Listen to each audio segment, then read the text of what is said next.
बहुत खुशी हुई आप लोगों से मिलकर। 자, 오늘도 आज भी 다섯 헬티 유니버시티를 시작하도록 하겠습니다. आज भी खासकर हेल्थ डिस्ट्रिक्ट को शुरुआत करेंगे हम। 전국에 계신 가족 여러분도 반갑습니다. पूरे इंडिया में जितने भी लोग हैं सभी को बहुत बहुत खुशी हुई सबको। 제가 외국이니까 सर एक विदेशी इंसान है। 뭐라 그럴까 아직까지 시즌이 바뀌는 시기야. 기다리기 좀 이따 정도로. अभी देखा जाए तो अभी दिल्ली की बात करें अगर तो अभी मौसम बदलेगा, वो सीजन अभी नहीं आया है। 근데 비도 많이 오고 लेकिन बारिश भी खूब हुई इस बार 습하니까 많이 더운 느낌이 있어요. और ह्यूमिडिटी की वजह से जो है हमें थोड़ा गर्मी के साथ ज्यादा होता है। 그래서 올해 여름도 야그 뉴 그 몬순 아니 그 롱타임 몬순이 최초다. तो ऐसा लगता है कि अभी जो है बहुत लंबे समय से जो चल रहा मौसम हमारे यहाँ उसका हिस्सा आज भी है। 그래 이제 퍼스트 타임 이천 느낌이구나. ऐसा लग रहा है कि पहली बार जो है इतने ह्यूमिडिटी फील कर रहे हैं, महसूस कर रहे हैं कि मौसम चल रहा है। 근데 내년도 있죠. लेकिन ऐसा नहीं है। हाँ ये तो क्या मतलब इस साल हमने सोचा कि पहली बार हमने इतना बड़ा लंबा मौसम देखा, लेकिन अगले साल फिर हो सकता है ऐसा हो। 내년도 그런 이야기를 할게. हो सकता है अगली बार फिर ऐसी बातें करें। 지금까지 अभी तक 처음으로 경험한 पहली बार हमने लगा कि अभी तक पहली बार इतनी ज्यादा बारिश देखी, हमने एक्सपीरियंस किया। 근데 왜 픽트라인 외국인이잖아요. लेकिन सर फॉरेनर है ना, विदेशी है। 근데 오늘 아침에 आज सुबह में 어떤 걸 느끼냐면 सर ने क्या महसूस किया? 냄새가 난다. कुछ स्मेल मिली, 그런데 लेकिन 여름 냄새가 아니고 여름 냄새가 아니고 देखो गर्मियों वाली स्मेल नहीं थी, वो समर सीजन की स्मेल नहीं थी। 가을 냄새가 난다. ऐसा लगता है कि जो ना ऑटम सीजन आता है, ऑटम सीजन की जो स्मेल आज मिलने लगी सर को। 그런 생각이 좀 들었어요. सर को एक एहसास हुआ। 여러분 आप लोग 여름 냄새도 있고 गर्मियों का भी समझ लेता है एक स्मेल होती है, विंटर की अपनी स्मेल होती है, ऑटम हर सीजन के हिसाब से उसकी अपनी स्मेल होती है 있어요. ना। 이게 얼마나 기냐 짧으냐 차이지. बस हाँ उस पर कितनी लंबे समय रहती है कम रहती है, उसका डिफरेंस उसी का है। 또 다른 지역도 마찬가지입니다. दूसरे एरिया से वो फील कर रहे होंगे आप लोग। 그래서 오늘 뉴델리 기준으로 तो आज नई दिल्ली की बात करें अगर हम 뭐랄까 가을 냄새를 좀 느꼈어요. तो आज थोड़ा सा ऑटम का एक्सपीरियंस किया, स्मेल आई। 저거 느꼈나? क्या सिर्फ सर ने वो स्मेल महसूस करी? 서서히 계절이 바뀌다. मतलब कहने का है कि धीरे धीरे जो मौसम बदल रहा है। 그래서 이게 내가 인도에 이제 15년, 16년 되니까 सर को इंडिया में रहते हुए 1500 साल हो गए, 이제 조금 느끼는 겁니다. सर भी अब फील करने लगे हैं। 그런 생각이 들게 सर 해요. को ये लगा शायद आप में भी फील करने लगा हूँ। 제가 늘 말로 하프 인디아 하는데 सर हमेशा अपने आप को हाफ इंडियन बोलते हैं, मैं हाफ इंडियन हूँ, 아니 그 정도는 아닌데 लेकिन ऐसे उतना नहीं हुए हैं अभी। 이게 참 그걸 느끼는 거예요. कि पहली बार ने महसूस किया, ये स्मेल सीजन की स्मेल महसूस करी। 마음은 풀인데 दिल से सर पूरे इंडियन है, 근데 내 몸이 느끼는 거는 लेकिन शरीर को जो एहसास होता है 이제 하프 인디아 돼가는 거예요. वो हाफ इंडियन। 그래서 그런 냄새가 있어서 इसी तरह को जो स्मेल महसूस करी। 아 계절 바뀌어가는구나. मतलब क्या है इसका कि मौसम बदलना, सीजन जो है बदलना शुरू हो गया। 여러분 전국에 있는 우리 가족들도 पूरे इंडिया जितने भी हमारे फैमिली मेंबर्स हैं 서서히 느끼기 시작합니다. सबने भी ऐसा महसूस किया होगा। 그래서 그게 바뀌니까 또 지금 느끼고 준비해야 되겠구나. इसका मतलब क्या है, उसके हिसाब से हमें थेरेपी की भी सोच रखनी पड़ेगी, उस हिसाब थेरेपी भी कर लेनी है। 그런 생각을 하게 됐습니다. ये सोचा सर ने। 제가 여러분 생각을 많이 하죠. सर आप लोग बारे में बहुत सोचते हैं, 저기 오늘 ऐसा देखा जाता है। 이 기후에도 여러분하고 연결이 मतलब हर क्लाइमेट के साथ सोचते हैं कि आपको ऐसे आपकी और अच्छे रिजल्ट सेट किया जाएगा। 그래서 이제 이게 문화인데 ये कल्चर है हमारा। 제가 마음 같으면은 सर का दिल करे दिल चाहे 인디아에 계속 있으면 제일 좋을 거예요. तो चाहते हैं कि दादा इंडिया में लगातार रहे सर तो बहुत अच्छा होगा, 여러분 제일 이야기 좋은다고. क्योंकि आपसे सर बहुत पसंद करते हैं आप लोगों को। 근데 왔다 갔다 하고 나도 가야 되고 लेकिन सर आना करते रहते हैं, दूसरे शो जाते हैं, फिर जाते हैं, फिर कहीं और जाते हैं, फिर आते हैं। 이해하려고 노력을 하는데 फिर कुछ आपको समझने की कोशिश करते हैं। 그렇진 않거든. 야 투시 좀 가져와. 투시 좀 가져와. 이해하려고 노력을 하는데 노력하는데 तो आप समझने की कोशिश करते हैं, 느끼기는 좀 약한 것 같아요. लेकिन फील करना, जो फीलिंग होती है थोड़ा से वो वीक है। 오늘 왜 땀이 많이 나지? आज ज्यादा पसीना चल रहा है ना, 아니 왜 눈에 들어가지?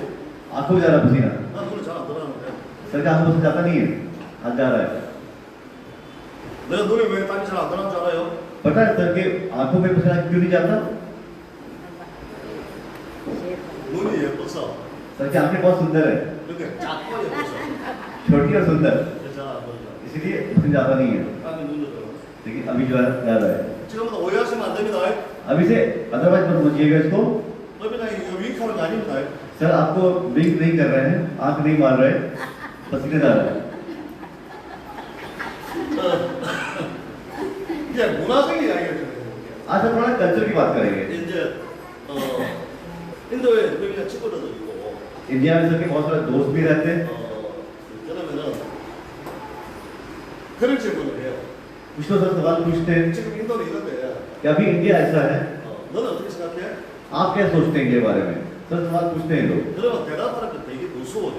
सर जो जवाब दे तो डर लगता है 내가 이야기해주면은 क्योंकि सर अपनी बात बोलेंगे जब 그 사람이 이해는 하는데 वो सामने इंसान समझेंगे तो 받아들이기는 실제 받아들이기 힘들어요. लेकिन समझ तो लेंगे लेकिन उसको कितना एक्सेप्ट करेंगे ये थोड़ा मुश्किल है 예를 들면 그런 거예요. For example 여러분들도 그냥 저기 외국인을 생각하고 들으세요.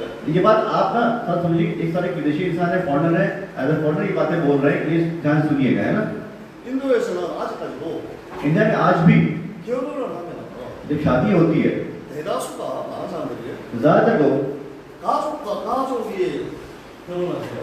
अभी क्या होता है हमारे यहाँ दो फैमिली से शादी होती है एक फैमिली से दूसरी फैमिली की शादी होती है 그래서 है ना 이 가족이 만나서 एक फैमिली दूसरी फैमिली से मिलती है 남자도 그다음 신부도 결정을 하죠. है ना और फिर डिसाइड करते हैं हस्बैंड और वाइफ जो लड़के लड़की डिसाइड करते हैं शादी करने का है ना 그렇겠죠.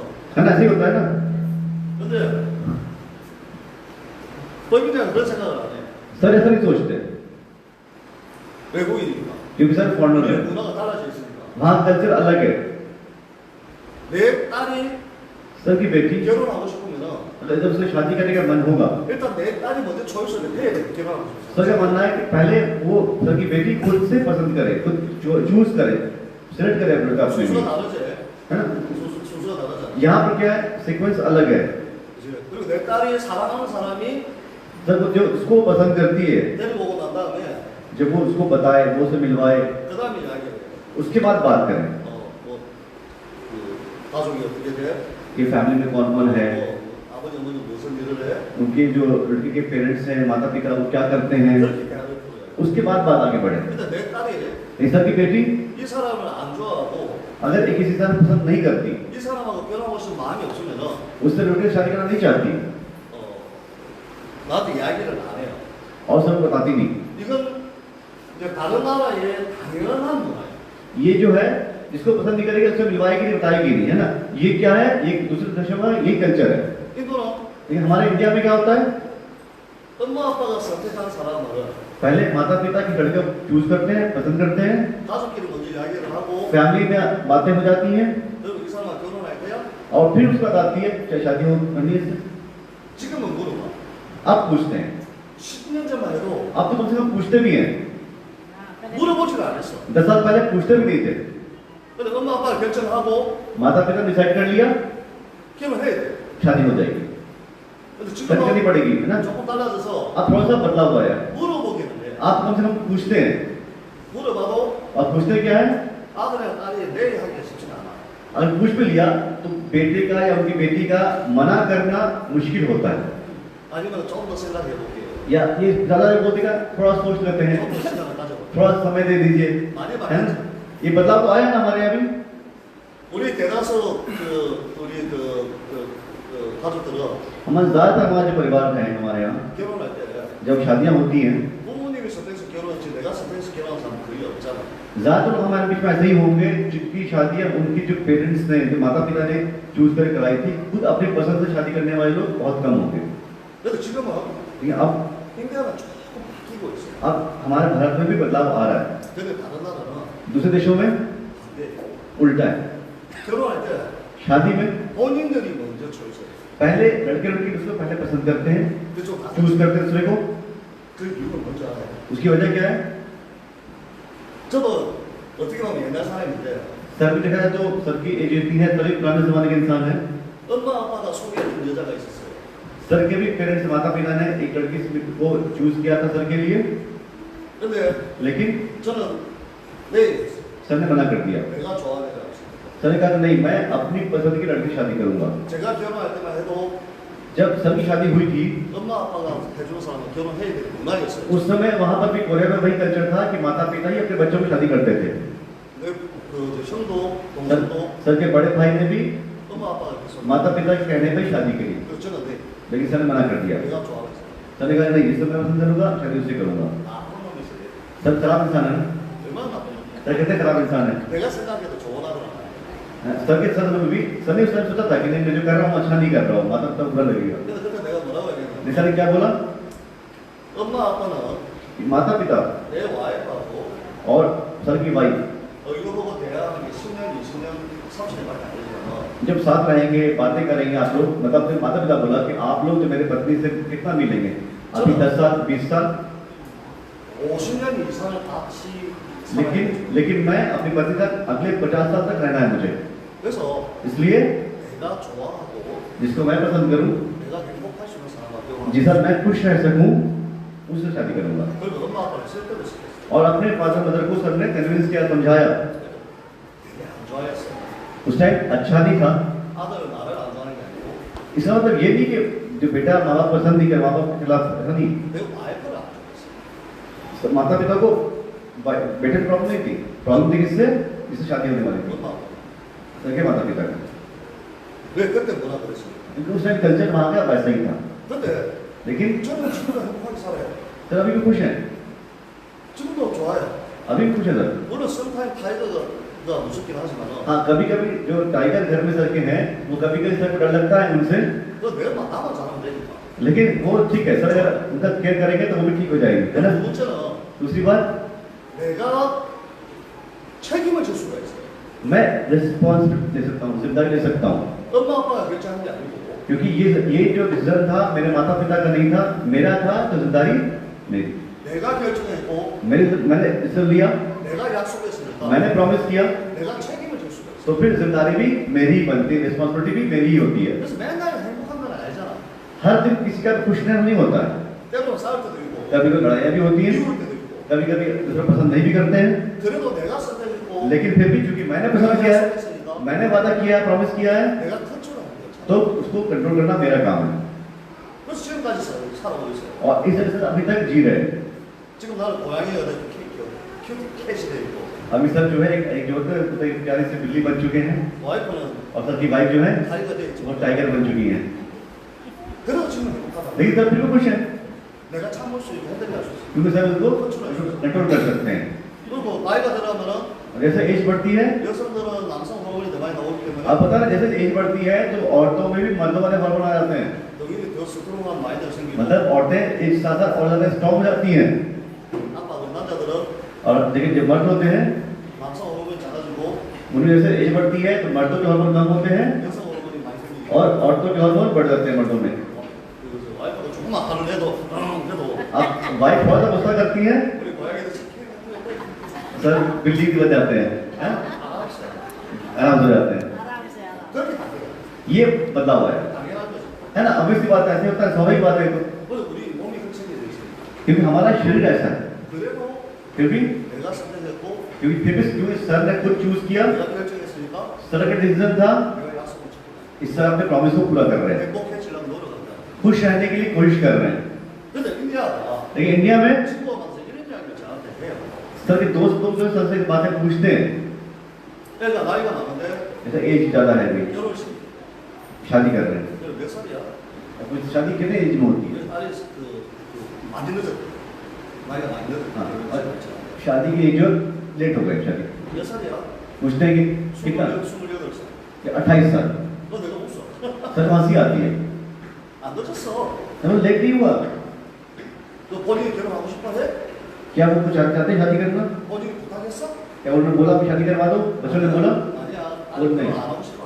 नहीं, बोलते हैं सबके दोस्त बोलते हैं कि नहीं मेरी बेटी तो 28 साल की हो गई है, वो शादी करना नहीं चाहती। 나도 어떻게 생각해?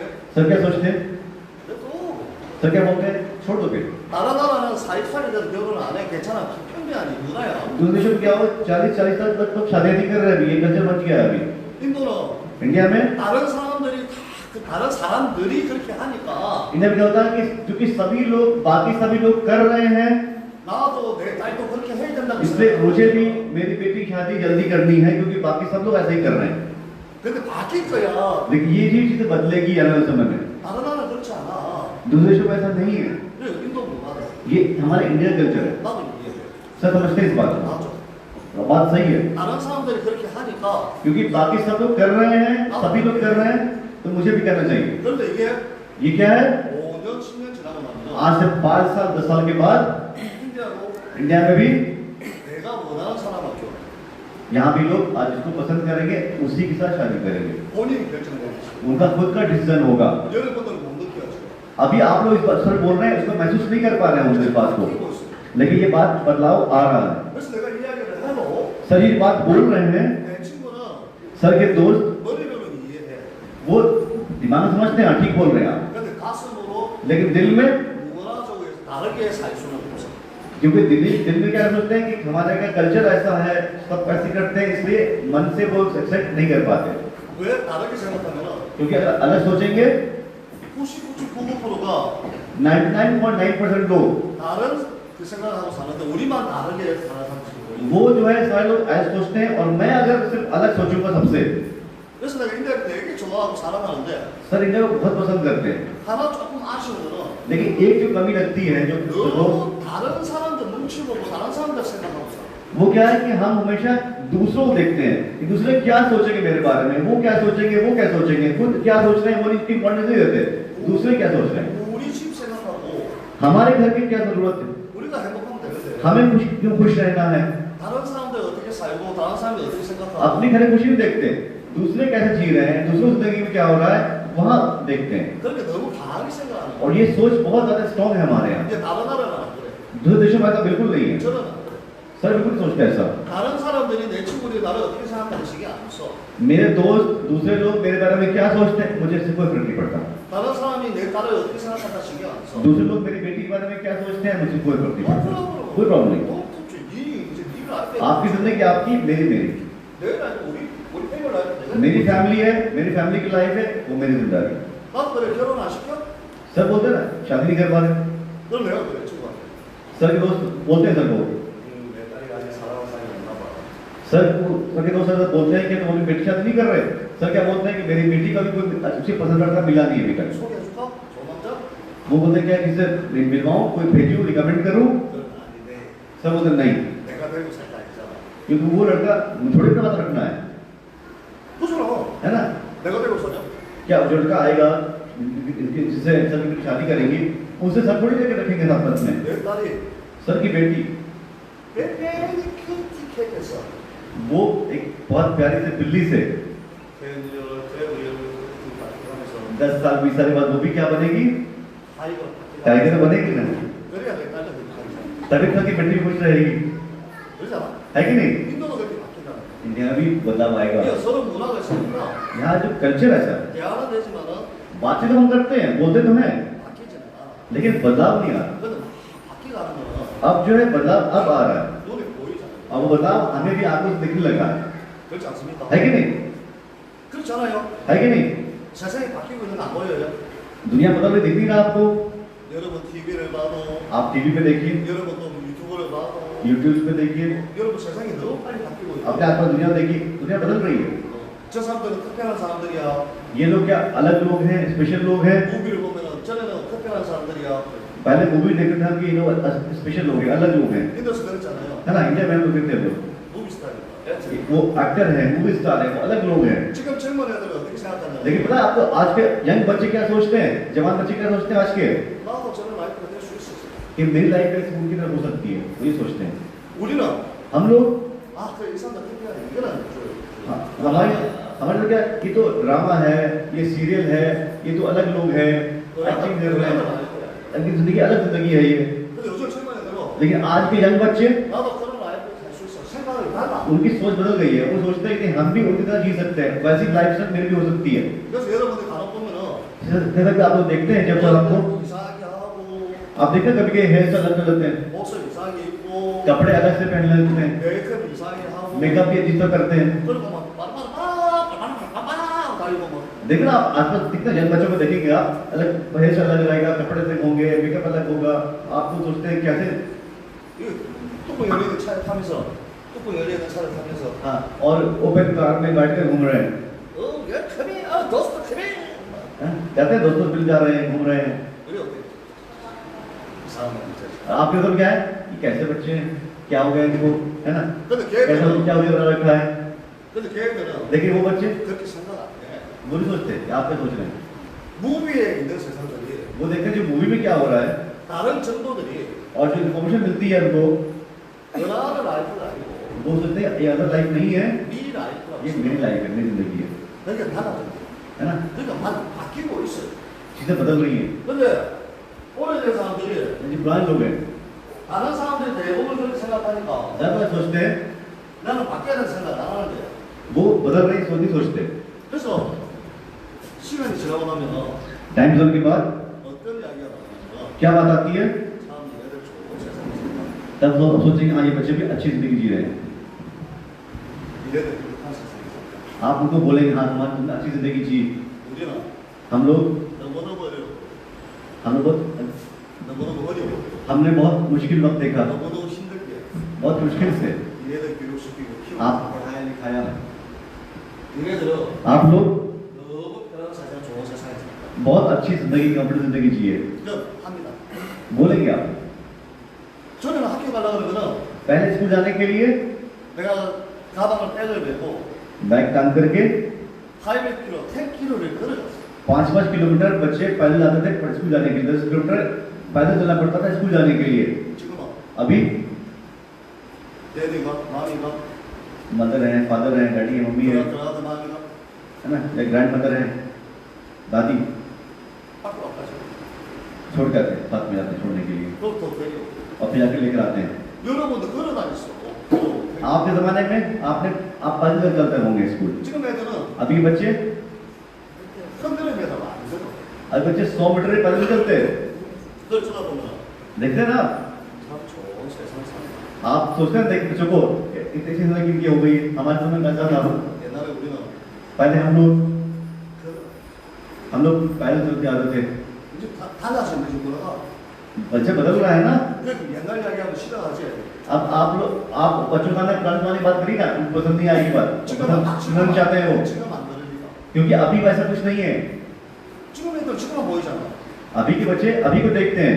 옛날 50년, 40년 전에 왜 여기 생각해? आज से 40 साल पहले पैसा पहले क्या था, कैसी जिंदगी थी, उनको जानना जानना नहीं चाहते हो, 그러잖아. है कि नहीं। 왜 대화가 안 한다고? इसलिए इस बारे में बात आप कर ही नहीं पाएंगे उनसे। 그래서 우리 엄마들이 हमारी मदर 엄마들 그런 이야기. और माता जी बोलती हैं आकर के 그때 만약에 내가 이런 걸 이해하고 알았으면 कि अगर उस समय मुझे ये पता होता 우리는 살아오면서 तो हम अपनी जिंदगी में, 내가 그때에 उस समय के, 내가 이런 걸 알았으면 अगर उस समय हमें मालूम होता कि ऐसा होने वाला है, 내가 그때에 이런 걸 이해를 하고 있었으면 अगर उस समय मुझे ये बातें समझ में आ गई होती, 내가 그때에 이런 판단을 했었으면 अगर उस समय मैंने सोच रखी होती, 내가 그때에 उस समय 이런 초이스를 했었으면 अगर ये चूज कर किया हो या चॉइस की होती, 우리 패밀리 라이프 완전히 달라졌어. तो हमारी फैमिली लाइफ जो है बिल्कुल अलग होती, हमारी फैमिली अलग होती। 나는 알아서 생각을 했었어. मुझे पता था, मैंने सोचा था, 그런데 लेकिन 대부분의 사람들이 मैंने सोचा था, लेकिन 그렇게 मेरे आसपास 생각하고 살고 있으니까 ज्यादातर लोग उनकी सोच वैसी ही थी। 당연히 그럴 줄 알았어. तो फिर मुझे लगा कि जब ये लोग सब सोचते हैं वैसा तो वैसा ही होगा, मैं सोच रहा हूँ वैसा नहीं होगा। 나는 생각을 하고 있었어. मैं बस सोच रहा था, 알고는 있었어. मुझे मालूम था, 근데 다 많은 사람들이 लेकिन ज्यादातर लोग 일반적인 문화 속에 사니까 वो उसी कल्चर में जी रहे थे, 나도 그냥 그렇게 살았어. तो मैं भी वैसे ही जिया। 그때 내가 उस समय 이렇게 바꿨어. अगर मैंने अपने आप बदल लिया होता उस समय, 그때 내가 이렇게 결정을 했었어. अगर उस समय मैंने आप रिजल्ट ले लिया होता, 때로는 선까지 그런 후회를 하고 있었는 거야. कभी कभी इंसान की जिंदगी में ऐसा रिग्रेट वाला, पछताने वाला पल भी आता है। 여러분들도 이렇게 가족들한테 आप भी अपनी फैमिली में, 이 문화를 바꾸라 이야기를 하는 게 아닙니다. सर आपकी कल्चर बदलने की बात नहीं कर रहे, 근데 लेकिन 모르는 문화 말고 वो कल्चर जो आपको मालूम नहीं, वो कल्चर नहीं, 아는 문화는 जो आप जानते हैं, 우리가 얼마든지 바꿀 수 있습니다. जिस चीज को हम जानते हैं उसको तो बदल सकते हैं ना। 몰라서도 다른 साथी들하고 사는 거하고 देखिए कुछ बात मालूम नहीं थी, तो जो दूसरे कर रहे हैं आप भी वैसे करने लगे, वो अलग बात है। 내가 알면서 लेकिन जो बात आपको मालूम है 내 가족들하고 행복하게 만드는 거는 कि आपकी पारिवारिक खुशी किस चीज में है, कैसे परिवार खुश रहेगा, आपको मालूम है, आपको 바꿀 수 있습니다. आप बदल सकते हैं। 이런 케이스 이야기를 해볼까요? एक केस बताएं आपको। 제가 सर 처음에 첫 아기를 낳았어요. 결혼을. सर की शादी हुई, पहला बच्चा हुआ।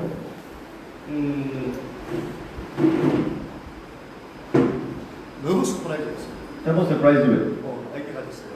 जब सर की वाइफ जो प्रेग्नेंट हुई, सब बहुत खुशी हुए, सरप्राइज हुए, 소리 질렀어요. शोर मतलब शोर चलाने लगे सर खुशी के मारे, 와, एक्साइटमेंट में 내가 아빠가 되는구나. कि मैं फादर बनने वाला हूँ। खुशी से एक्साइटमेंट में शोर करने लगे, है ना। वाइफ को भी बहुत एक्साइटमेंट बताया, बोला 축하해. तो कांग्रेस सब करने लगे 처음에. शुरू में पहली बार। 그러고는 उसके बाद 그럼 넌 아무것도 안 해. और सब तक वाइफ बोला तुम कुछ नहीं करोगी अब, 내가 다 도와줄게. मैं सारा काम मैं करूंगा, आप कुछ नहीं करोगे अब, 아무 스트레스 못 받아. कोई स्ट्रेस मत लो, 내가 다 도와줄게. सारा कुछ मैं करूंगा। 뭐 먹고 싶어? क्या खाना है तुम्हें, 어떤 거 먹고 싶어? क्या खाने का मन कर रहा है, 어떤 책 보고 싶어? कौन सी किताब पढ़नी है। 너무너무 서프라이즈 너무 행복하더라고. सब एक्साइटमेंट में बहुत खुश थे, एक्साइटेड थे। 그리고 일 마치면은 और काम खत्म करने के बाद 친구들이 야 가서 우리 놀러 가자. जब सभी दोस्त काम करने के बाद ऑफिस के बाद सभी दोस्त बोलते हैं चलो कहीं आते हैं, घूम के आते हैं, कुछ खेल करते हैं, खेल के आते हैं। 오케이 됐다. सर को कहते हैं तुम जाओ, 난 집에. मैं घर जाऊंगा। 집에 와서 제일 먼저 애기 만지고 애기 잘 있었어. जरा से पहले सब कहते भाई का पेट छू करके देखते हैं कि बेबी ठीक है। 아들 아직 모르잖아. उससे मालूम था कि बेटा होगा बेटी भी नहीं मालूम था। 아 발로 차요. हमसे कहते थे कि ये लगता है कि पैर से किक मार रहा है बच्चा पेट के अंदर। 너무 차면 안 돼요 이런 건. हाँ, उससे बातें करना, हंसी मजाक करना, है ना, 신장 소리도 들어보고. उसकी हार्ट बीट सुनना। 너무너무 잘해줬어. सर बहुत ख्याल रखा, बहुत केयर किया उसका। 그 일 마치면 집, 일 마치면 집. बस घर जाना काम था ना, काम से घर कहीं भी नहीं जाते थे। 그러고 애기를 낳았어. उसके बाद क्या, बेबी 너무너무 पैदा हो गया, बच्चा आगे दुनिया में आ गया। 너무너무 아름다웠어. बहुत सुंदर सी बेटी तक हुई। 한국도 철학에는 아들을 안 좋아해. और क्या पहले ना माँ को कहा कि पहली अगर बेटी है तो पसंद नहीं करते थे, 아들 좋아해. बेटा पसंद करते हैं। 왜? 유주자 좋아해. क्यों? क्योंकि वो मेरे क्या बोलते हैं हमारे यहाँ, वंश को आगे बढ़ाएगा बेटा, ये बोलते हैं हमारे यहाँ। 옛날 얘기야. ये पुरानी बात कर रहे थे वहाँ की। 근데 나는 행복해서 좋았어. नहीं सर खुशी थी, सब खुश थे। 근데 우리 아버지가 이렇게 받은 벗어 나중에 सरवार क्या बोला, अच्छा बेटी हुई है, 얘 이게 하나 없네? 이게 하나 없네? ये नहीं है बेटी है। ठीक 잘해 है, 관리 잘해. अच्छा से ख्याल रखो अपना। 그렇게 해주더라고. 별로 안 ऐसे 좋아. ऐसा 뭐가 बहुत 하는데 안 돼. खुश तो थे, लेकिन वो खुशी जो होता है वैसा खुशी नहीं। 나는 엄청 기뻤어. नहीं सब बहुत खुश थे, 너무 행복했어. सब बहुत खुशी हुए थे। 그래서 많이 먹었어 이쁜데. बेटी की देखकर बहुत खुश हुए थे। 그런 생각 많이 했어. 그러고 나서 한 2년이 지났는데 हाँ 2 साल के बाद, 2 साल के बाद 딸이 이쁘지. बेटी बहुत सुंदर, बहुत पसंद को। 어느 날 갑자기 와이프가 나한테 와서 इंसान ने सर की वाइफ के पास आई, बोली, 여보 सर बोली 애기 생긴 줄 알고. ऐसा लगता है कि मैं फिर से प्रेग्नेंट हूँ। 그래서 뭐라고요? सर ने क्या बोला, 너? सरप्राइज स्ट्रेस है। 이거 기뻐서 놀란 게 아니고 ये खुशी से नहीं सरप्राइज हुए, पहली बार में खुशी सरप्राइज हुए थे। 우리 계획 없었잖아. नहीं, हमने अभी तो प्लान तो नहीं किया था, 그렇게 놀란 거야. सरप्राइज हुए 둘째를 만들었어. सेकंड टाइम जब सेकंड प्रेगनेंसी बताया था। 그래서 너도 축하해. फिर ठीक है, अच्छा अच्छी बात है, कॉन्ग्रेचुलेशन दिया, कांग्रेस की बधाई दी, 그 축하할 일이다. बहुत अच्छी बात है, खुशी की बात है। खुशी। 처음까지 시간에 어떻게 했어 내가? पहला जब प्रेगनेंसी खबर मिली तो क्या हुआ था, हाँ एक्साइटमेंट में क्यों रहे थे। 두 번째 어떻게 했어? सेकंड टाइम में क्या हुआ, 축하해. बस बधाई हो, अच्छा। 그리고 머리 숙이는 거냐? और सर दिमाग में क्या है 이번에는 아들이 더 좋을 것 같은데. कि इस बार बेटा तो अच्छा हो। दिमाग में क्या है, 그 성공률은 50-50였어. चांस तो 50-50 था, बेटा बेटी का कोई हो सकता है, 알 수가 없잖아. बता नहीं सकता। 그래서 축하해. 행복해. 좋아. खुशी हुई, बधाई दी, खुशी हुई, लेकिन 근데 나는 इन सबके 내 일에 내 사업에 더 집중하는 거 있었어. उस टाइम सर अपने काम पे बहुत ध्यान दे रहे थे, काम पे जो घर का बिजनेस था उस बिजनेस पे फोकस कर रहे थे। 처음 애를 낳았을 때는 जब पहली बेबी हुई जब हुई थी तब क्या था, 워킹 끝나면 집에 가고 집에 있는 시간에 mampu 어떻게 할까? पहले प्रेगनेंसी में क्या था, काम खत्म किया सीधा घर, काम खत्म किया सीधा घर।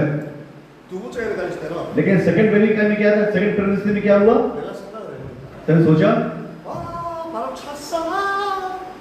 कि पैर से किक मारा बच्चा, है ना, जब बात करते थे ना पहले, 해본 기억이 없어. सेकंड टाइम ऐसा कुछ नहीं बोला, 괜찮아? बस ठीक हो, 우리 애기 예쁘게 커? हमारे बेबी ठीक से पढ़ जो कर रहा है ना, 남자야, 여자야? कि लड़का होगा लड़की होगी, 그 정도. बस इतना।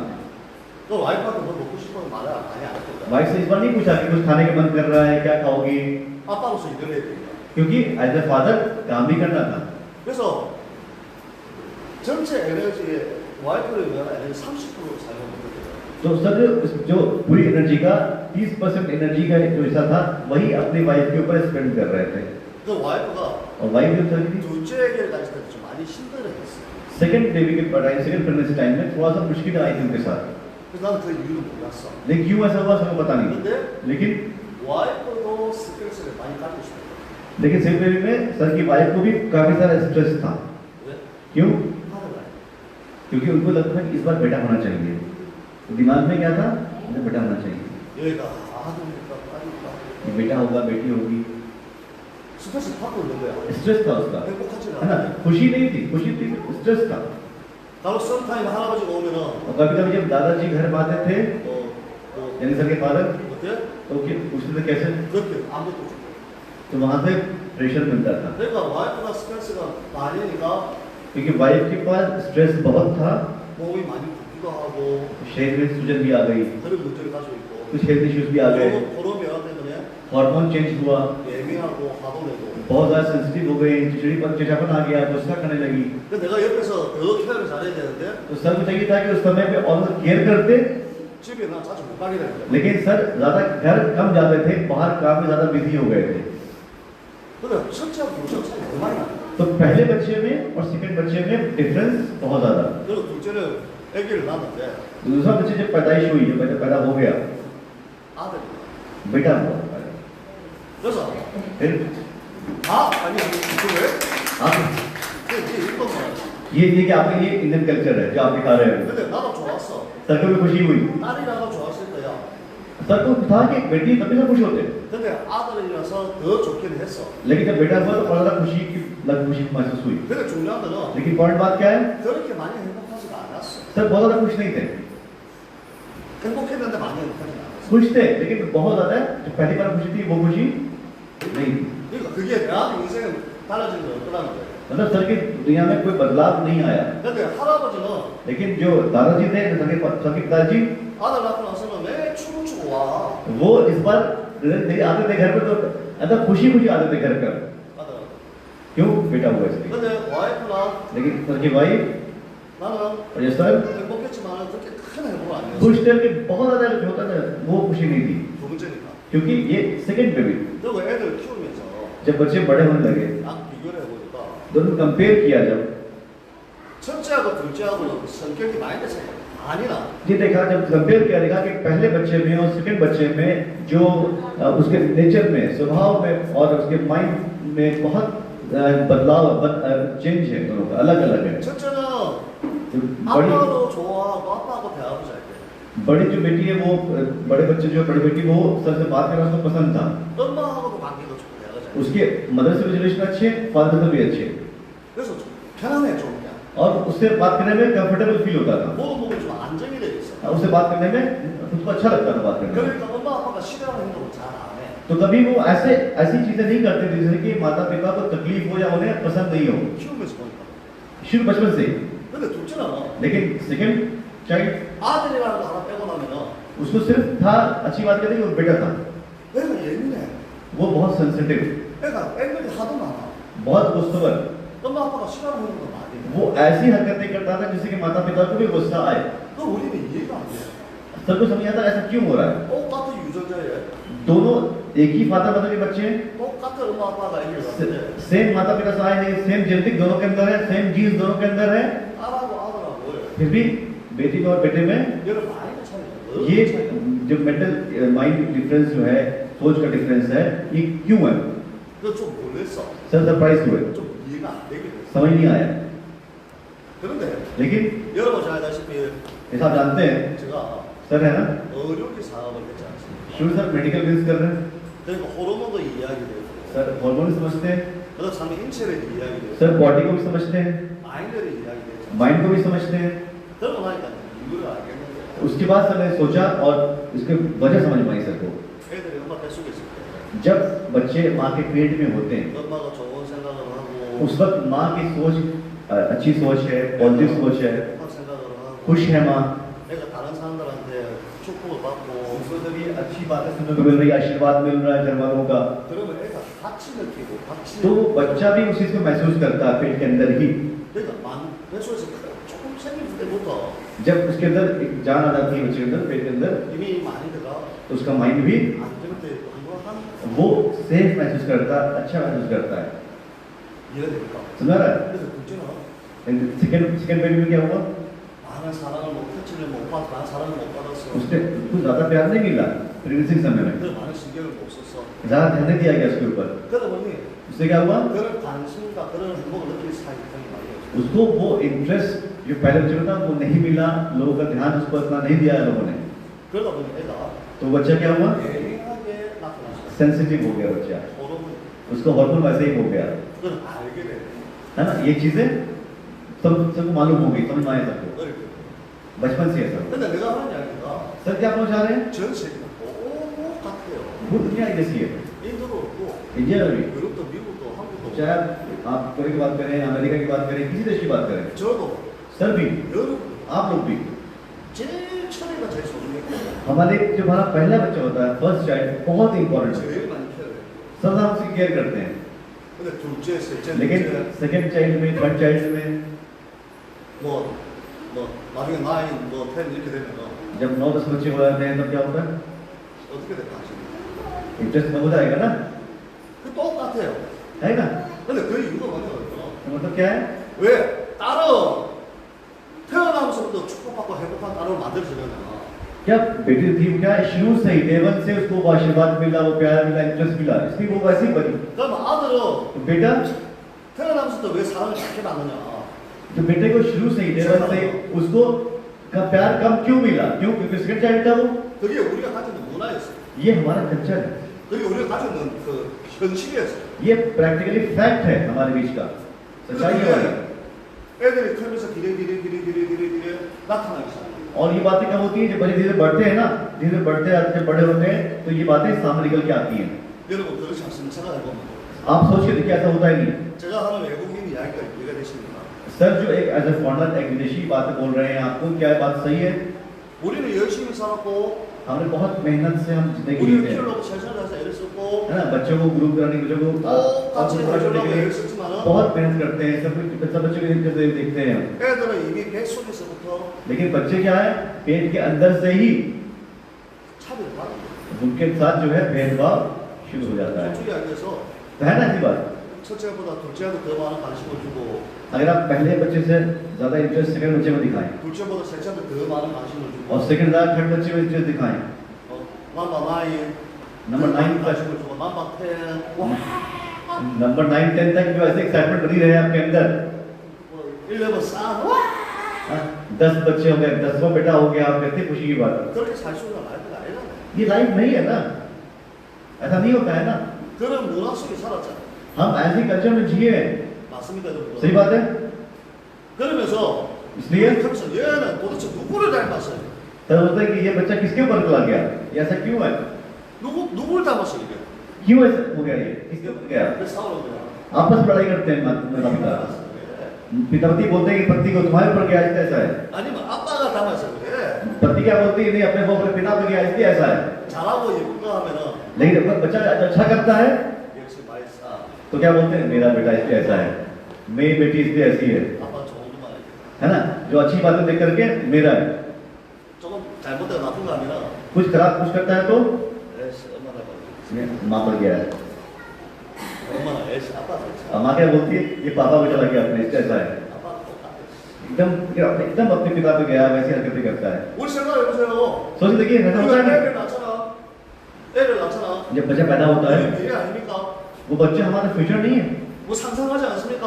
सोचते हैं हम लोग 아, 저거 키도 크고 कि बहुत अच्छा बच्चा हो, वो अच्छी हाइट हो, इसकी लंबा चौड़ा हो, 건강하고 हेल्दी हो, 멋진 남자를 만들어야지. हाँ वैसा लड़का बनाया हमारा है, सोचते हैं ना। 그래서 뭐 아빠를 잡아먹었어. लेकिन पिता जो बहुत छोटी हाइट के हैं या छोटे हैं, पर्सनालिटी वीक है उनकी, 아빠는 안 멋있습니다. हाँ, वो तो दिखने सुंदर नहीं है। 할아버지 작은 दादाजी भी थे, वो भी छोटे। 모습. 키만 이야기할까? सिर्फ हाइट की बात करें, 유전자가 있잖아요. ये भी तो हेरिडिटी है ना, जेनेटिक्स है ना। 엄마도 작고 अगर मदर की हाइट कम है, 아빠도 작은데 फादर की हाइट भी कम है, 할아버지도 작고 ग्रैंड फादर की हाइट भी कम है, 할머니도 작은데 दादी की हाइट भी कम है, 우리 어떻게 생각해?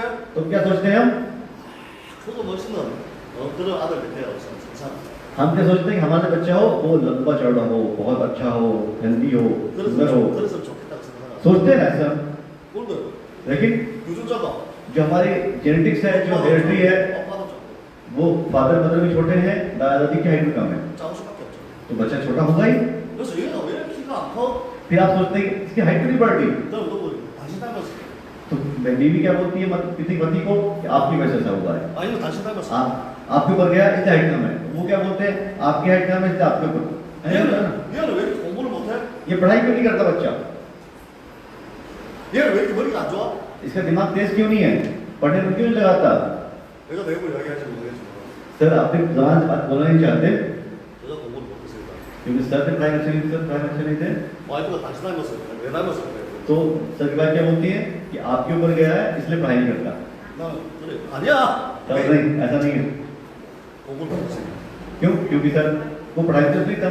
그래서 기대하는 거는 लेकिन सर उम्मीद क्या करते हैं 공부 잘하는 कि मेरे बच्चे जो है पढ़ाई में 정말로 बहुत 훌륭한 अच्छे करें। 사람 되게 기대하잖아. हाँ, हम उम्मीद क्या लगाते हैं बच्चों से कि बच्चे हमारी पढ़ाई में बहुत अच्छी करें, 하잖아 우리는 다. चाहते हैं ना हमेशा। 또 훌륭하고 멋있는 사람 되게 기대를 하잖아. हम उम्मीद लगाते हैं मेरा बच्चा भी बहुत बड़ा हो, बाकी बने, पढ़ लिख के बड़ा इंसान बने, 그렇잖아요. चाहते हैं ना। 그래서 와 어릴 때는 얘가 지니어스, 야 천재 아니야? और बच्चे से ही बच्चे बचपन में देखते बोलते हैं ये तो मेरा बच्चा तो जीनियस है 막 그런 생각하고. है ना, सोचते हैं मेरा बच्चा सीनियस है, बहुत अच्छा करेगा ये। 어떤 때는 애들 다른 애들 뛰어다니는데 जब बच्चा पढ़ना अभी सिर्फ चलना फिरना शुरू हुआ बच्चे का, 얘는 걸어 다니지도 못해? अभी ठीक से चल भी नहीं पाता, 얘 문제 있는 거 아니야? तो कुछ बच्चे ऐसे होते हैं दौड़ रहे होते हैं उसके साथ बच्चा चल नहीं पा रहा ठीक से, क्या बोलते हैं प्रॉब्लम है कुछ, 고민도 하지 않습니까? सोचते हैं देखा कि मेरा बच्चा नहीं चल रहा। 애들 쭉쭉쭉 잘 크는데 बच्चे जो है अच्छे सब उसके आसपास बच्चे बड़े हो रहे हैं, 다른 애들보다 더 컸으면 좋겠고 हम क्या सोचते हैं कि मेरा बच्चा दूसरे बच्चे से और बड़ा हो, 다른 애들보다 더 착했으면 अच्छी 좋겠고 ग्रोथ हो उसकी, अच्छा इंसान बने, 다른 애들보다 더 착했으면 좋겠고 दूसरे से अच्छा इंसान बने वो, 다른 애들보다 더 안정적인 애가 됐으면 좋겠고 दूसरा अच्छा सेफ फील करे वो, 다른 사람들한테 존경받는 애가 됐으면 좋겠고 बहुत सारे लोग उससे उसकी इज्जत करें, वैसा इंसान बने। 쭉 키우다가 बच्चा जैसे बड़ा होता था बच्चा, 이제 딱 알잖아 15살 정도 되면 अब 15 साल का तब हम समझ में आता हमें, 15 साल की उम्र तक पहुंचते पहुंचते बच्चे को समझ में आ जाता है हमें 더 이상 기대할 수가 없어 कि अब इससे उम्मीद लगाने का फायदा नहीं है। 우리 알게 되잖아 हमें मालूम होता बच्चा किस तरफ बढ़ रहा है, 그래도 잔소리하지 फिर भी हम डांटते हैं उसे, 열심히 하면 된다 बोलते हैं कि मेहनत करो तुम कर सकते हो, 잔소리만 하지 सिर्फ डांटते हैं। 그리고 살다 보면은 और फिर इसके बाद क्या होता है, 걔도 새로운 라이프를 만들어야 돼 वो भी अपनी नई जिंदगी बनाता है। 여러분이랑 저랑 똑같은 거 아닙니까?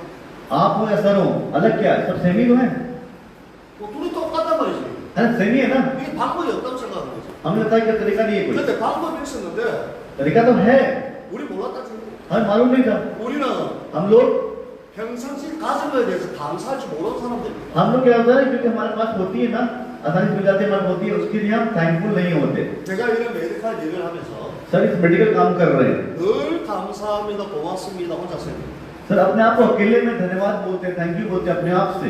왜? 내가 क्यों? 경험해보지 못한 거는 क्यों? जो सर जो चीजें एक्सपीरियंस नहीं की है, 눈으로 보고 귀로 듣는 걸 말고는 जो आंखों से देखा है, जो कानों से सुना है, उसके अलावा 내가 생각을 안 해봤으니까 तो वो चीज हम नहीं सोचते, जो हम देखते नहीं सुनते नहीं, इस बारे में सोचते भी नहीं हम। 내 아들이 좀 예민하고 सर का बेटा जो थोड़ा सा सेंसिटिव है, 내 아들이 좀 이렇게 그 딸보다는 좀 안정적이지 않는데 बेटी से कंपेरिजन में उसको थोड़ा सा वैसा नेचर नहीं है, उसका बिहेवियर अलग है। 그래서 나는 교육하면서 혼냈어요 सर उन्हें ट्रेनिंग देते हुए डांटा उसको, 근데 내가 이 일을 하다 보니까 सर ने जब काम किया, 케이스를 보고 कुछ केसेस देखे, 스토리를 알게 되다 보니까 जब स्टोरीज देखी लोगों की, 알게 됐어 तो फिर मालूम हुआ 감사하다 ये थैंकफुल होना चाहिए। 왜? क्यों? 태어나면서부터 जब बच्चा पैदा होता है, 정상적이 않는 태어나는 데에 의해 जो बच्चे सही तरीके से पैदा नहीं होते, पैदाइश में समस्या होती है, 전 세계의 1.1%라니까 वो पूरे विश्व के में 1.5% बच्चे ऐसे हैं। 태어날 때 पैदाइश बर्थ के समय, पैदाइश समय 옛날에 더 많았답니다 पहले ज्यादा थे। 근데 우리 아들은 इससे तो बेटा 정상적으로 태어났어요. वो बिल्कुल उसकी जो जन्म हुआ था बिल्कुल नॉर्मल जन्म हुआ था। 내가 크게 노력 안 했고, तने कुछ ज़्यादा मेहनत लगी, 내 와이프 크게 노력 안 했는데 क्योंकि सबके वाइफ की भी ज़्यादा मेहनत नहीं लगी, 정상적으로 태어났어요. वो बिल्कुल नॉर्मल तरीके से पैदा हुआ। 그건 감사했어요. उसका थैंकफुल है, 그러지 않은 사람들 봤어요. क्योंकि सबने देखा था ऐसे बहुत लोगों को जो जन्म से बच्चे ठीक से पैदा नहीं हो पाते, जन्म 그러지 समय में हो 못한 जाती है। 사람들은 많이 봤어요. वैसे बहुत सारे लोगों को देखा हुआ है, 생각을 하게 됩니다. सोचते हैं फिर 내 아들이 공부를 좀 못해? अगर मेरा बेटा पढ़ाई में कमजोर है 내 आ들이 좀 이렇게 예민해? या ज़्यादा सेंसिटिव है, उस पर है, 그래도 친구들하고 잘 어울리고 자기가 좋아하는 운동 좋아하고 잘 해요. फिर भी वो अपने दोस्तों में पॉपुलर है, अच्छे एक्सरसाइज करता है, खेलता कूदता है, 나는 자기 라이프를 만들 수 있다는 거예요. सर मानना है कि वो अपनी जिंदगी बना सकता है। 너 지금 잘해요. अभी अच्छा कर रहा है, 내심 자기 라이프에서 사업하고 있고. अपनी लाइफ को अच्छा बना रहा है, अच्छे से बिजनेस कर रहा है, 근데 내 아들이 만약에 लेकिन सर बेटा अगर 손이 하나 없다? 손이 하나 없다? मानिए उसका एक हाथ नहीं होता 아니면 다리가 하나 없이 나왔다? या पैरों में दिक्कत होती है, 아니면 걸음을 걸을 수 없게 나왔다? चल नहीं पाता ठीक से, चलो 너무 많이 보니까. बहुत अच्छा पैदा होता माँ बाप को। 있는 것만 정상적으로 있는 것만 건강하게 있는 것 하고 감사하다. लेकिन जो हमें चीजें मिली है ना, जो हम नॉर्मल पैदाइश बच्चे की हुई, बच्चे सब कुछ सही काम कर रहे हैं, इसके लिए हमें थैंकफुल होना चाहिए, धन्यवाद देना चाहिए। 인디아에 इंडिया में 다른 나라 그 퀄리티보다 인디아가 높습니다. 그런 케이스가 ऐसे 많습니다. केस जो जन्म से जो बच्चों में परेशानी आ जाती है, दिक्कतें आती हैं, वैसे बच्चे हमारे भारत में ज्यादा हैं दूसरे देशों के कंपैरिजन में। 아기가 태어나면은 जब बच्चा पैदा होता है, 엄마 몸속에 영양분을 빨아먹고 있다가 वो बच्चा क्या करते हैं, पैदा होता जब अंदर शरीर के अंदर होता है तो माँ से इसको रिटर्न्स मिलते हैं, जो खाता है बच्चा, जो खुराक मिलती है, उसको खाना मिलता है, वो माँ के पेट के अंदर माँ से भी मिलता है ना, 엄마 에너지 보호를 받고 있다가 वो माँ की एनर्जी से जीता रहता है ना। 태어나고 탯줄이 딱 끊어지고 나면은 जब वो बच्चा पैदा होता है, उसका प्लाज्मा में काट दिया जाता है, 그때부터 스스로 살아요. अब क्या है, उसकी खुद की जिंदगी है। 스스로 믿는 अब वो दुनिया में आ गया, अब उसकी खुद की जिंदगी है। 이 조그만 게 ये छोटा सा बच्चा 스스로 발에서 이기는 वो खुद बैलेंस बनाता है शरीर का, खुद जीतता है अपने आप से, 그래서 스스로 이게 싸움을 달리기 시작하는 거예요. वो खुद से जीतने की कोशिश करता है, खुद लड़ता है खुद से। 그래서 우리는 잘 알잖아. हमें पता है ना ये बात, 애기가 태어나면은 जब बच्चा पैदा होता है, 그때부터 처음 주는 그 젖이 जो माँ उसको फीड कराती है, अपना खुद दूध पिलाती है। 엄청나게 많은 영향을 가지고 있고 हमें पता है उस समय जब से बच्चा पैदा हुआ, उस समय जो माँ की दूध में जो पौष्टिकता है, जो ताकत है, वो बहुत ज्यादा है, 엄청나게 많은 에너지를 가지고 있고 बहुत एनर्जी भरी होती है उसको। 엄청나게 강한 면역력을 가지고 있고 उसके अंदर जो इम्यूनिटी सिस्टम को स्ट्रॉन्ग करने की चीजें उसके अंदर भरी होती है। 그래서 처음 태어났을 때 इसलिए जब बच्चा पैदा होता है, 엄마 젖을 계속 최소 일주일을 먹여야 된다. कम से कम देखा जाता है कि बताते हैं कि जैसे बच्चा पैदा हुआ तो कम से कम एक हफ्ते तक उसको माँ का दूध ही पिलाना चाहिए। 몸속에 보호하는 것은 जो शरीर के अंदर बच्चा है तो शरीर के अंदर उसको माँ प्रोटेक्ट कर रही थी, 스스로 보호할 수 있게 힘을 주는 거예요. अब वो बाहर चलाया, अब उसे खुद को बचाना है, खुद प्रोटेक्ट करना है, उसकी ताकत कहाँ से मिलती है, वो माँ के दूध से ताकत मिलती है। 이건 옛날에 몰랐습니다. ये बातें पहले हमें मालूम नहीं थी, 근데 과학이 바뀌어주고 알게 됐습니다. लेकिन साइंस से बदलाव से हमें ये खबर मिलने, हमें मालूम ने बताया हमें। 여러분들 이해가 됐습니까? समझ में आ रहा आप लोगों को? 그리고 फिर भी 정상적으로 태어나서 हम नॉर्मल तरह की बच्चा नॉर्मल तरह से पैदा हुआ, 정상적으로 너무 해도 감사한 거 아니냐고. अगर एक बच्चे का जन्म नॉर्मल तरीके से हुआ है, वो नॉर्मल है, सही काम कर रहा है, वो सब कुछ अच्छा, तो इसका मतलब कि हमें उसके लिए थैंकफुल होना चाहिए।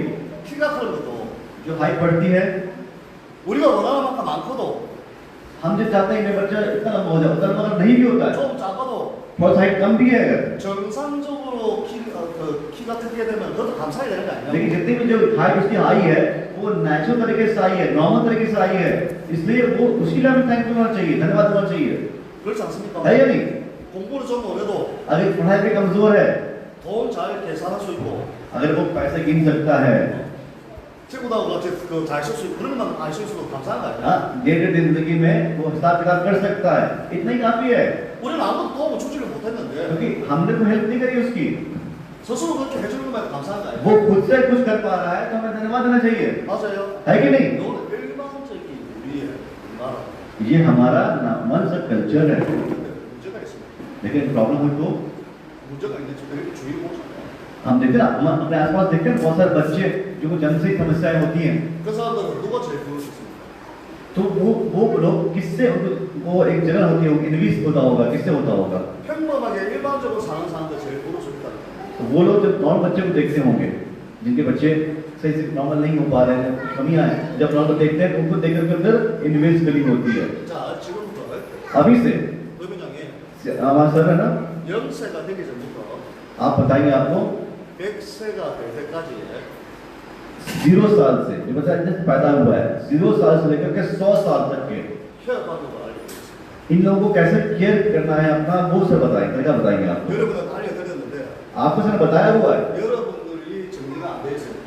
लेकिन आप लोग उसको ठीक से अपने दिमाग में अरेंज नहीं कर पाते, सोच नहीं पाते, 의민양이 알려드렸습니다. इसलिए सर आपको फिर से बताते हैं। 의민양은 सर 내 자녀들에게 अपने बच्चों को 사용을 일부분 했습니다.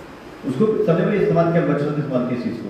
처음부터 알았으면 ऐसा तो पहले मालूम हो गया होता 0세가 되기 전부터 했을 텐데 सर, उसको बच्चे को जब बाद में मालूम हुआ, लेकिन जब पहले मालूम होता तो बच्चे जब 0 साल के थे तब से सब इस्तेमाल करते, वही मालूम होता को। 의민양이 क्यों सर है? 애기를 낳고 나서부터 이 사업을 했거든요. क्यों सर, ये जब बच्चे पैदा होने के बाद सर इस बिजनेस में आए। 좀 늦게 알았습니다. थोड़ा सा जब आज तो मालूम, बातें मालूम हुआ, लेट मालूम हुआ, बच्चे पैदा हो चुके थे। 우리가 हम लोग 아무 문제 없이 बिना किसी समस्या के, 크게 특별하지도 않지만 कोई स्पेशल खास नहीं, 행복한 미래와 행복한 가족을 만들면 हम चाहते हैं कि हमारा अच्छा फ्यूचर हो, हमारे परिवार में खुशियाँ हो। 지혜와 경험이 필요합니다. 지혜와 हाँ, 경험. उसके लिए हमें जानकारी, नॉलेज और एक्सपीरियंस की जरूरत पड़ती है। 맞아요. फिर से एक बार, 결혼을 할 जब हम शादी होती है, 때 어떤 방법으로 결혼을 하는데 किस तरीके से शादी होती है?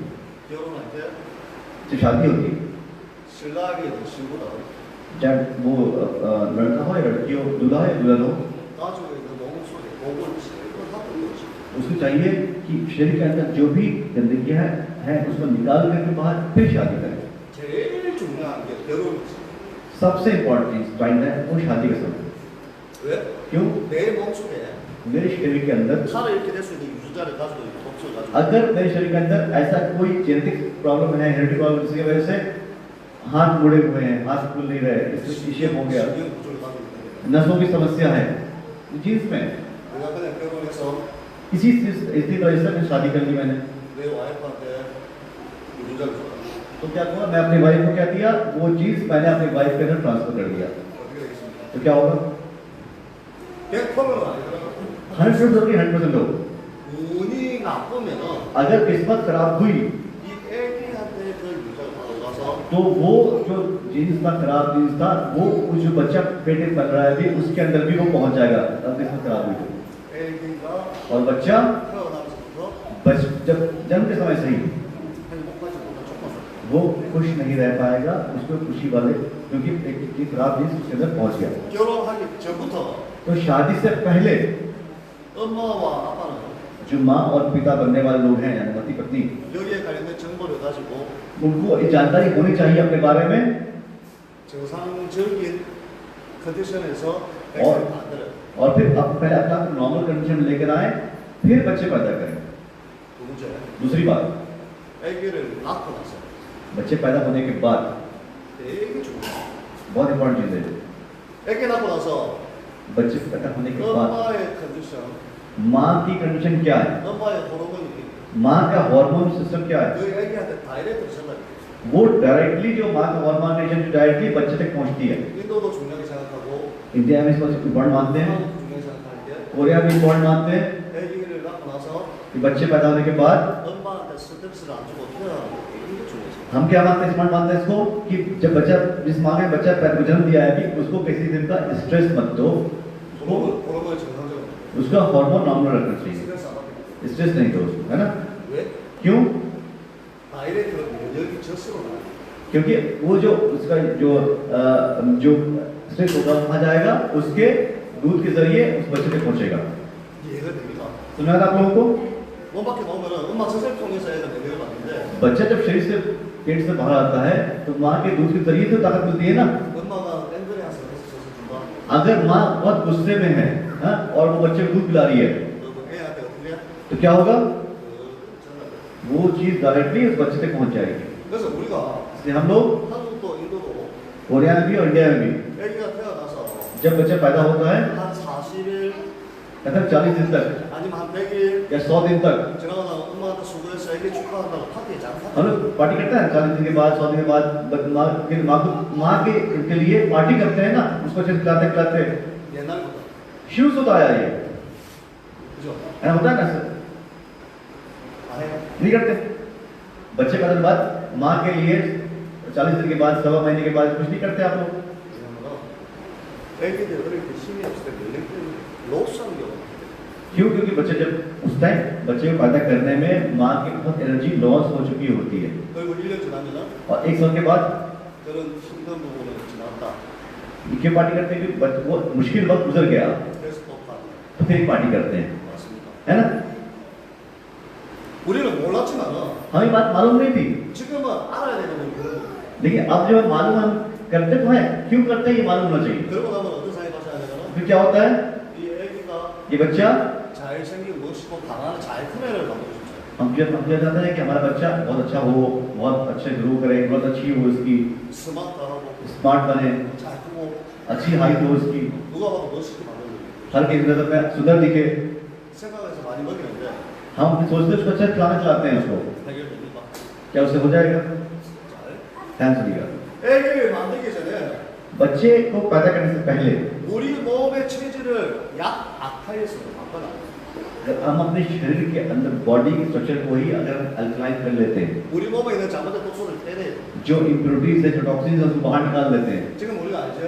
पता है ना हमें? 우리 몸속에 있는 좀비 세포가 없을 때 जब हमें मालूम हो गया हमारे शरीर के अंदर ज़ॉम्बी सेल है, उसको भी बाहर निकालना है। 우리 있는 피들을 세포를 한 바퀴 돌려서 만든 다음에 हमारे शरीर में जो ब्लड सर्कुलेशन हो रहा है, एक बार कंप्लीट साइकिल अच्छे ब्लड का हो जाए पूरा, 그 기간이 힘들지. वो टाइम समय मुश्किल होता है। 120 기간이 힘들지. 120 दिन होता है ना, 120 दिन में 만들어야 한다. उल्टा कर देंगे इसको। 그 121 기간만 잘 관리합니다. अगर 120 दिन का वहाँ हम अच्छे से ख्याल रख ले अपने लिए, 평생 슬퍼해야 될 일이 많습니다. अगर 120 दिन का ख्याल रख ले अपना, तो फ्यूचर में कभी भी उदास होने वाला समय नहीं मिलेगा आपके पास। 말 못하는 거. अगर बच्चा पैदा होता है बोल नहीं पा रहा, उसके आंखों में कितनी समस्या है, 우리는 평생 슬퍼하면서 살아요. उसको बच्चे को लेकर जिंदगी भर वैसे चलना पड़ेगा ना हमें। 본인은 더 많이 슬퍼하고 힘들어요. एक बच्चे को जन्म समय समस्या आ गई तो फिर जिंदगी उसको वैसे नहीं चलना पड़ेगा, 근데 그걸 120일 तो उसको उस चीज समझ से बचने के लिए 안에서 हमें मालूम है कि 120 दिन तक 내 세포를 전체를 바꾸고 나면은 अगर हम अपने अपने सेल्स को, कोशिकाओं को बदल लें नॉर्मल अच्छे सेल में, 그 일을 막을 수 있어요. तो फिर वो उन खराबियों से, उन दिक्कतों से हम बच सकते हैं, बचाव कर सकते हैं अपना। 여러분 50년, 60년 불행하게 살 겁니까? क्या आप लोग चाहते हैं कि 50 साल 60 साल जिंदगी हमारी दुख भरी गुजरे, 120일 조금 힘들어도 या 120 दिन तक थोड़ी दिक्कत झेल करके? 어떻게 생각하십니까? कौन सा बेहतर है? 120 दिन तक थोड़ा सा मुश्किल बर्दाश्त करना 그렇게 해서 전환생에 아기를 낳았고 और फिर दूसरी बात, ऐसे ऐसे करके एक हेल्थी बच्चा पैदा हो गया, 걔가 태어나서 वो बच्चा पैदा होते समय से ही 엄마 몸에서부터 강한 면역을 가지고 태어났고 वो माँ स्ट्रॉन्ग थे, तो उसको वो भी बच्चा स्ट्रॉन्ग बच्चा पैदा हुआ। 그때부터 उस समय से 케어를 받으면서 उसको केयर किया गया, 약해지던 기능들을 정상적으로 빨리 세팅될 수 있게끔 도움을 줍니다. तो जो भी उसकी फीचर्स, जो चीजें थी, जो कमजोरियां थी उसके, उसको हम केयर करके कवर कर सकते हैं, उसको हेल्दी बना सकते हैं। 안정적으로 피들이 일어날 수 있도록 도움을 줍니다. जो आप शरीर के अंदर ब्लड है, जो खून है, वो अच्छा खून शरीर में दौड़े, उसकी मदद कर सकते हैं। 어떤 애들은 감기로 죽고 다니는 게 있는데 आपने सुना होगा एक बार कोई छोटा बच्चा जो है वो सर्दी जुकाम के जड़ से ही मर गया, 우리 애기는 감기에 걸려도 लेकिन हमारा बच्चा 이겨요. वो सर्दी जुकाम होता भी है तो वो स्वस्थ है, उससे ओवरकम कर सकता है, जीत सकता है। 그게 어떤 차이? ये क्या डिफरेंस है? 엄마 면역과 에너지 차이. ये डिफरेंस कहाँ से आया? ये उस माता पिता से जो मिलने वाला जो इम्यूनिटी सिस्टम है उससे फर्क पड़ा। 세 번째, तीसरी बात, 애들이 키가 크고 성장을 해야 되는데 बच्चों को हमें बड़ा करना है, लंबा करना है, सुंदर बनाना है, 우리 성장하는데 가장 중요한 게 뭐냐면 तो हमारे बच्चे के सुंदर बनाने में, ग्रो करने में सबसे इम्पोर्टेंट चीज क्या है? 여기 무릎에 있는 성장하는 거예요. ये जो हमारे हमारे घुटने के पास जो बोन है वो बहुत इम्पोर्टेंट है, ग्रोथ बोन कहते हैं इसको, बहुत इम्पोर्टेंट है। 엄마들이 키가 작고 अगर माता का, उसकी माँ का, बच्चे की माँ का हाइट कम है 아빠들 키가 작은 이유는 और पिता की भी हाइट कम है अगर, 이 성장판이 तो जो हमारे जो ग्रोथ बोन होती है पैरों में, 늦게 다른 사람보다 늦게 열리고 वो दूसरों से लेट से खुलती है, 다른 사람보다 더 빨리 다치니까 दूसरे और लोगों में क्या है, वो जल्दी खुल जाती है। 남들이 키가 크기 시작할 때 키를 안 컸고 तो जब दूसरों की हाइट बढ़ रही होती है तो उस समय उस बच्चे की हाइट नहीं बढ़ पाती। 보통 애들이 더 나이 많은 시간까지 20살까지 키가 크는데 और वो क्या होता है, बच्चों में क्या होता है कि 20 साल तक हाइट बढ़ती रहती है। 우리 애들은 아빠 엄마 유자 따라서 17살 돼서 신장판이 다 켜버리거든. लेकिन जब मेरे बच्चे क्या था, उनके माता पिता के जीन्स उसके अंदर है, उसकी वजह से 17 साल की उम्र में सही हाइट बढ़ना रुक गई। 호르몬이 이러면도 हार्मोन काम कर रहा है, 신장판이 다쳐버리면 लेकिन जो ग्रोथ होती है वो रुक गई, वापस ग्रोथ बनना, 키가 크지를 못합니다. तो फिर हाइट नहीं बढ़ेगी। 그러니까 가만히 있으면서 लेकिन सोच के देखिए, 우리 애가 큰 키가 되길 바란다고요. हम लोग जानते नहीं इस बारे में, सोचते हैं कि हाँ हमारे बच्चे की हाइट बढ़ जाएगी, हमारे बच्चे बढ़ 우리 애가 जाएगी, 든든한 애가 되길 바란다. हमारा बच्चा स्ट्रॉन्ग होगा, लंबा होगा, स्ट्रॉन्ग होगा, ये हम उम्मीद लगाते हैं, उम्मीद करते हैं। 멘탈도 ब्रेन भी, मस्तिष्क भी सेम ऐसा ही है। 여러분 애들이 태어났을 때 जब आपके बच्चे पैदा होते हैं 1살 때부터 5살 때까지 1 साल से लेकर 5 साल तक 우리 브레인의 70% 이상이 성장을 한다. हमारा ब्रेन का जो 70% ग्रोथ जो है उसी एज में हो जाती है। 그러면 모르면은 अगर बात हमें मालूम नहीं हो 왜 머리가 나빠 왜 머리가 나빠 할 수 있지만 तो हम बोल सकते हैं कि क्यों उसका दिमाग काम नहीं करता, दिमाग कमजोर क्यों, दिमाग कमजोर क्यों, ये बात बोलते हैं। 알면은 जब मालूम होगा हमें तो 1살 때부터 हम 1 साल से ही 8살 때까지 5 साल तक 이 애가 재밌게 해주는 걸 가르쳐주고 많은 정보를 주고 교육을 시켜주고 어릴 때 उसी वक्त 1 साल 5 साल के बीच में उसको हम अच्छे से केयर करेंगे, उसको चीज आकर सिखाएंगे, उसका ब्रेन ग्रूम करें, उसका उसकी हेल्प करेंगे, ख्याल रखेंगे उसका।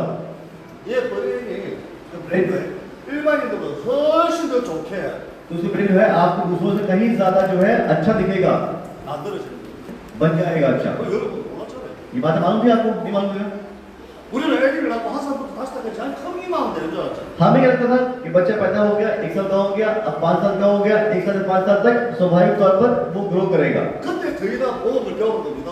लेकिन हमें कैसे ग्रो कराना है, उसमें क्या ध्यान रखना है, 집중하는 것도 배우고 वो कैसे कंसंट्रेट करना करता है, वो सीखता है, 말하는 것도 배우고 बोलना सीखता है उसी समय, 느끼고 सुनना, 만지고 टच करना, 하면 돼. 안 되는 거 뭐야? क्या करना है क्या नहीं करना, ये तभी सीखता है, इसी एज में सीखता है। 어떤 걸 내가 공부해서 들어야 되고 क्या चीजें पढ़ना है 그때 배우는 겁니다. वही तभी सीखता है, इसी एज में 그때 सीखता है। 잘났던 애들이 जो बच्चे उस समय अच्छा कर लेते हैं 우주선을 만들고 वही लोग जो है वो स्पेस क्राफ्ट कराते हैं, 미션을 만드는 겁니다. हाँ वो बड़े बड़े आविष्कार करते हैं। 이미 그때 उस समय 케어를 안 했으면은 अगर केयर नहीं करें, 물론 뭐 특별한 애도 있겠지만은 हाँ कुछ स्पेशल बच्चे होते हैं, 아무리 잘하려 그래도 이게 브레인 내 세포가 한꺼번에 이렇게 일어나지 않잖아. ना आप कितनी भी कोशिश कर लें, आपको जब ब्रेन सेट होती है एकदम से अचानक से काम नहीं करती वो। 막 우리 몰랐으니까. ये बात मालूम नहीं हमें, नहीं मालूम थी हमें। 어쩌면은 여러분들 지금 이 자리에 있는 여러분들 자녀들 중에서 देखिए आप जिस बैठे हैं यहाँ पर, होता है बहुत लोग आपके बच्चे होंगे, 이걸 알고 케어 시켰으면은 अगर उन्हें ये बातें मालूम हो और वो अपने बच्चों को केयर करें 지금 전 세계에 그 테스트 오브 테스트에는 애들이 만들어졌어. तो हम पूरी दुनिया के बेस्ट बच्चे बना सकते हैं। 몰랐잖아. मालूम है हमें, 모르니까 그냥 키웠잖아. हमने बस ऐसे बच्चों को पाल पोस बड़ा कर दिया, 누가 किसी ने ध्यान नहीं दिया, 안 해줬잖아. किसी ने बताया नहीं हमें। 키도 हाइट भी 그냥 둔다고 커지는 게 हम 아니야. नहीं सोचते कि बस बच्चे नशो तो इतना लंबा हो गया बस वही हाइट है। 몸에 아픈 것도 शरीर में तकलीफें हैं 그냥 큰다고 커지면은 병이 남는 게 아닌데. कि अपने आप ठीक हो जाएंगे, बीमारी हुई अपने आप ठीक हो जाएगी। 제일 많이 하는 이야기가 सबसे ज्यादा बात हम कौन सी बोलते हैं, 어릴 때 아프니까 बचपन में ही बीमार पड़ गया। 약하니까 हम अक्सर सुनते बात ना कि ये बच्चा मेरा ना बचपन में बहुत बीमार पड़ गया था, 크면은 तो इसकी वजह इसकी ग्रोथ जो है 괜찮아져 좋아져. हाँ कम होगी, जब बड़ा हो जाएगा ना तो ठीक हो जाएगा। ये 크면은 나 जब बड़ा हो जाएगा ना तो एक एज आने के बाद फिर तकलीफ ठीक हो जाएगी, बीमारी ठीक हो जाएगी। 우리 연합가 제일 많이 했던 이야기 그 이야기 아닙니까? सुना नहीं सुना हमने, सुनते नहीं बात बोलते ना हम लोग। 지금 많이 아픈데 अभी तो तकलीफ में है, बीमार है, 크면은 안 아파. जब बड़ा हो जाएगा तो ठीक हो जाएगा। 그 제일 많이 하는 이야기 아닙니까? सुनते हैं ना अपनी बात, 근데 그거 맞습니까? क्या बात सही है? नहीं सही नहीं है। 근데 그 애들이 नहीं 많이 बच्चे, 아팠던 애들이 वो बच्चे 크면서 회복되는 이유가 있어요. वो जो बच्चे छोटे में जो बचपन में ज्यादा बीमार पड़ते हैं, एक साथ धीरे करके ठीक होने लगते हैं, उसके पीछे भी वजह है। 그 이유는 वो 뭐냐면 वजह क्या है, 얘가 다른 애들보다 많이 아프고 약하니까 ये बच्चा दूसरे बच्चों से थोड़ा कमजोर है, 엄마 아빠가 정보를 더 많이 듣고 तो फिर माता पिता क्या करते हैं, जो कमजोर है तो उसको और उसे हमारे पता करते हैं, 얘가 조금 안 아프게 만드는 노력을 더 많이 해주는 거예요. वो एक्स्ट्रा एफर्ट लगाते हैं ताकि बच्चा बेहतर महसूस करे, अच्छा करे। 이걸 찾아서 좀 먹여보기도 और 하고 ढूंढते हैं कि बच्चे की क्या खिलाएंगे अच्छा करे वो, 이런 걸 구해와서 좀 먹여보기도 하고 कुछ बना के खिलाते हैं उसको। 안 아프고 안 약하면은 अगर बच्चा बीमार नहीं पड़ता 그냥 두근대. छोड़ देते हैं उसको। 애가 약하고 너무 자주 아프니까 लेकिन बच्चा जब बीमार पड़ता है बचपन में, 누가 와서 이거 좋다더라, 뭐 좋다더라. कोई आपस में बोलता है इसको ये खिलाओ, इसको वो खिलाओ, मजबूत होगा, इसको ये खिलाओ तो अच्छा लगेगा, उसके लिए फायदा होगा। 정보 귀가 탁 열려서 और आप माता पिता जब कान खोल सुनते हैं, हर तरफ सुनते रहते हैं, अब वो चीजें खिलाते हैं इसको। 다른 안 줘도 दूसरे बच्चे को नहीं खिलाते, लेकिन उस बच्चे कमजोर है उसको खिलाते हैं, 얘한테는 우유도 좀 더 주고 थोड़ा ज्यादा दूध पिलाते हैं उसको, 그렇게 좀 특별하게 되죠. थोड़ा स्पेशल तरीके से केयर करते हैं उसके, है ना। 효과를 보는 거예요. ये इफेक्ट दिखता है। 그래서 아픈데 बीमार है लेकिन, 약한데 कमजोर है लेकिन, 그냥 크면은 괴가 튼튼해져. 그거 아니야. ऐसा नहीं कि बच्चा कमजोर है वो छोड़ दे उसको ऐसे ही वो अपने आप ही ठीक हो जाएगा, ऐसा नहीं होता। 엄마 아빠가 약하니까 माता पिता कमजोर है 똑같이 한다지만 걔한테만 좀 더 신경 쓰는 게 있어. तो फिर इसलिए वो बच्चे जो कमजोर होते हैं उन पर माता पिता ध्यान देते हैं, एक्स्ट्रा केयर करते हैं, 그게 도움이 되는 거야. उसी से फायदा होता है। 우리 지금까지 살아온 우리 전체 문화였어요. ये अभी तक हम ऐसी जिंदगी जीते हैं, ये हमारा कल्चर रहा है अभी तक का। 그러면서 내가 가지는 और साथ ही हमारे जो हमारे पास 가지고 있는 거는 다 줘. और जो हमारे पास जिन सब कुछ हम देते हैं उसको, 유전자도 주고. जो भी हमारे जेनेटिक इश्यूज हैं, जो एवरेज प्रॉब्लम है, वो अच्छी चीज देते हैं, खराब चीज देते हैं, वो देते हैं ना। 근데 제가 저는요 ऐसा है ना, 아니까 이해를 하니까 सही बात समझते हैं, जानते हैं, इसलिए 우리 애들이 크면서부터 जब बच्चे सबके बड़े हुए तब से 원적에서 치료를 시켰습니다. सगन बचपन से ही बच्चों को अपने FIRS थेरेपी दी है। 여러분 하나씩 시키는 게 아니고 जैसे आपको थेरेपी ले वैसे नहीं, 애들이 자잖아. ये बच्चे सो जाते हैं ना, 내가 크기를 원하잖아. सर चाहते हैं कि मेरे बच्चों की हाइट लंबी हो, 저보다 내보다 더 크게 말하잖아. सर उम्मीद करते हैं कि मेरे सबके बच्चे सबकी हाइट सबसे ज्यादा हो। 잠을 자면 안아서 सर जब बच्चे सो जाते हैं ना, क्या करते हैं, उठा करके 그냥 치료해요. गोद में लेकर के जा करके बिठा देते हैं कहाँ पर, थेरेपी के ऊपर। जब बच्चे सो गए, सोने का वक्त आया, थेरेपी बिठा दिया। 아프다. वो बीमार है बच्चे पड़ते हैं, 배가 아파요. 뭐가 해요? पेट में दर्द है 성장기 할 때 뭐가 해요? या कुछ और दिक्कत है, ग्रुप बच्चे को दिक्कत होती है ना, 엎드려. तो उल्टे पेट के बल उनको उठा देते हैं। 애들이 키가 클 때는 जब बच्चों की हाइट बढ़ रही होती है, 1년에 10cm, 15cm도 큽니다. साल भर में 10 सेंटीमीटर पर हाइट बढ़ जाती है बच्चों की। 여러분들 아실 겁니다. पता होगा आप लोगों को, 어떤 애들은 20cm까지 1년에 컸거든요. एक साल के अंदर अंदर बच्चों की अचानक हाइट बढ़ जाती है। 키가 हाइट है ना, 내가 이 키에 있다가 이 키에 있다가 माने ये हाइट है, 1년 만에 एक साल के बाद 이렇게 컸거든요. ये हाइट हो जाती है। 그게 왜냐면은 क्यों ऐसा होता है? 성장판이 열려가지고 जब ग्रोथ की बोन फैलती है 마지막 다치기 전에 큽니다. तो फिर 마지막 다치 그런 생각이 전에 जब तक ग्रोथ पर डोज नहीं हो तब तक वो बढ़ती रहती है। 그러면 성장판도 더 이상 일을 할 수가 없으니 다쳤거든요. तो जब वो ग्रोथ फिर काम नहीं कर पाएगी, अगर बंद हो जाएगी तो फिर ग्रोथ नहीं होगी। 그래서 저는 그거 아니까 लेकिन सबको बात मालूम थी, इसलिए 내 아들이 सबके तो क्या बेटे को अपने 15살, 16살 때 15살, 16살 때 जब वो 15-16 साल का था, 아빠를 만나면은 जब वो अपने फादर से मिलता तभी मिलता था। 에브리데이 매일 테레피를 안 보내도 सर मानिए वो रोज थेरेपी नहीं मिले, एवरीडे नहीं ले, 너 키 크고 멋있는 사람 되고 싶지 않아? सर तो पूछते थे क्या तुम्हें अपनी हाइट बड़ी नहीं करनी, 너 다른 남자 되고 싶지 않아? तुम्हें स्ट्रॉन्ग बॉडी नहीं बनना, 너 헬스가이 되고 싶지 तुम्हें 않아? हैंडसम नहीं बनना। 지금 네가 키안 크면 अगर तुम्हारी हाइट अभी भी बढ़ी, 네가 아무리 헬스가이라도 तुम कितने भी हैंडसम हो 멋있는 사람이 안 돼. तो मजा नहीं आएगा, है ना। 네, 아빠 믿지? बोले पूछते हैं तुम अपने फादर पर विश्वास करते हो, 아빠 말 알지? बातें करते हैं, जानते हो, 약속할 수 있지? प्रॉमिस करते हो, 친구다가 너라도 좋아. तुम अब दोस्तों खेलो, 그런데 लेकिन 무조건 저녁을 잠을 잘 때는 लेकिन रात में सोते समय 이렇게 치료를 줘. थेरेपी पे ही सोना है। ये बच्चों को सिखाया जाता है। 그리고 무릎이 아프거나 चाहे घुटनों में दर्द है, 어깨가 아프거나 शोल्डर में पेन है, 그런 느낌 오면은 अगर ऐसा कुछ लगता है 좀 더 빨리 가줘. तो फिर और जल्दी थेरेपी लो। 왜냐면 그때 네가 키가 되게 다 커간다는 증거를 보고 इसका मतलब क्या है, जो साइन क्या है, वो साइन ये है कि हाइट बढ़ रही है। 네가 그때 조금만 더 치료해서 उस समय थोड़ा और थेरेपी लो 다치는 성장판이 좀 천천히 다치게 만들고 तो क्या होगा, जो ग्रोथ की बोन है वो थोड़ा सा जल्दी क्लोज नहीं होगी, धीरे धीरे क्लोज होगी, 몸 속에 피를 더 빨리 더 많이 शरीर के अंदर जो है खून दौरान बढ़ेगा 네가 키가 지금부터 5cm 정도. और तुम्हारी हाइट जो अभी से 5 सेंटीमीटर और बढ़ सकती है। 이거 내가 한 이야기입니다. ये सर ने बोला, सर की बात है, 가능해. ये साइंस से बोल रहा है, सर नहीं बोल रहे, साइंस की बात है। 원적에서는 FIRS 사람을 키우는 세포를 만드는 वो इंसान को बनाने जो सेल्स हैं, कोशिकाएं हैं, उस पे काम करता है, उसको हेल्दी बनाता है। 아니까 जब हम मालूम है ये बात, तो भी थेरेपी ले। 그러니까 얘도 이 친구들하고 노는 것도 좋고 सभी बच्चों को भी दोस्तों साथ खेलना पसंद है, 밖에서 하기 좋은데도 बाहर खेलना पसंद है, 집 잠은 लेकिन रात में सोएंगे तो 집이야. घर पे आके सोएंगे ना। दिन में भले बाद स्कूल जाए बाद में खेलने, लेकिन सोएंगे घर पे आके। 그래. क्यों? 무엇이 있어? क्यों चाहते हैं कि वो हैंडसम बनना। 지금도 그래. वो अपने बच्चों को ही बोलता है। 그래서 그 말을 들었고 ये जो जो ये बातें सुन करके 그 말을 이해하니까 जब वो सगे बेटे को ये बात समझ में आ गई, 그래도 내가 이렇게 잘 컸다고 해. तब वो बोलते हाँ मैं अब मेरी ग्रोथ अच्छी हो रही है। 그리고 आप सभी लोग 사소한 거나 작은 정보들이 모여서 एक छोटी छोटी भी जो इंफॉर्मेशन है ना, छोटी जानकारी छोटी छोटी है ना, 애들 인생이 달라집니다. वो छोटी जानकारियों से आपके बच्चों की जिंदगी बदल सकती है, 애들 미래가 달라집니다. उनका फ्यूचर बदल सकता है। 얘들이 훌륭한 사람이 되고 आप चाहते हैं कि वो अच्छा इंसान बने, बड़े इंसान बने, वो कामयाब बने, सक्सेसफुल बने, 그걸 미안하지만 저하고는 상관이 없습니다. उसे हमें मतलब नहीं है, 나하고 무슨 상관이 있어요? उस को मतलब नहीं उससे। 본인들이 노력해서 그래 되겠죠.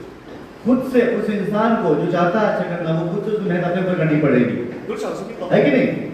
근데 देखिए 내 자녀를 मेरे बच्चे, 정상적으로 자녀를 키우고 मैं चाहता हूँ बच्चे जो एक अच्छे बच्चों की तरह अच्छे नॉर्मल इंसान जो ग्रो करें, 가능하면 좀 더 건강하고 हम चाहते हैं कि उनकी अच्छी हेल्थ अच्छी हो, 강하게 키우는 거는 हम स्ट्रॉन्ग तरीके से ग्रो करें, 내가 부모로서 해야 될 일 아닙니까?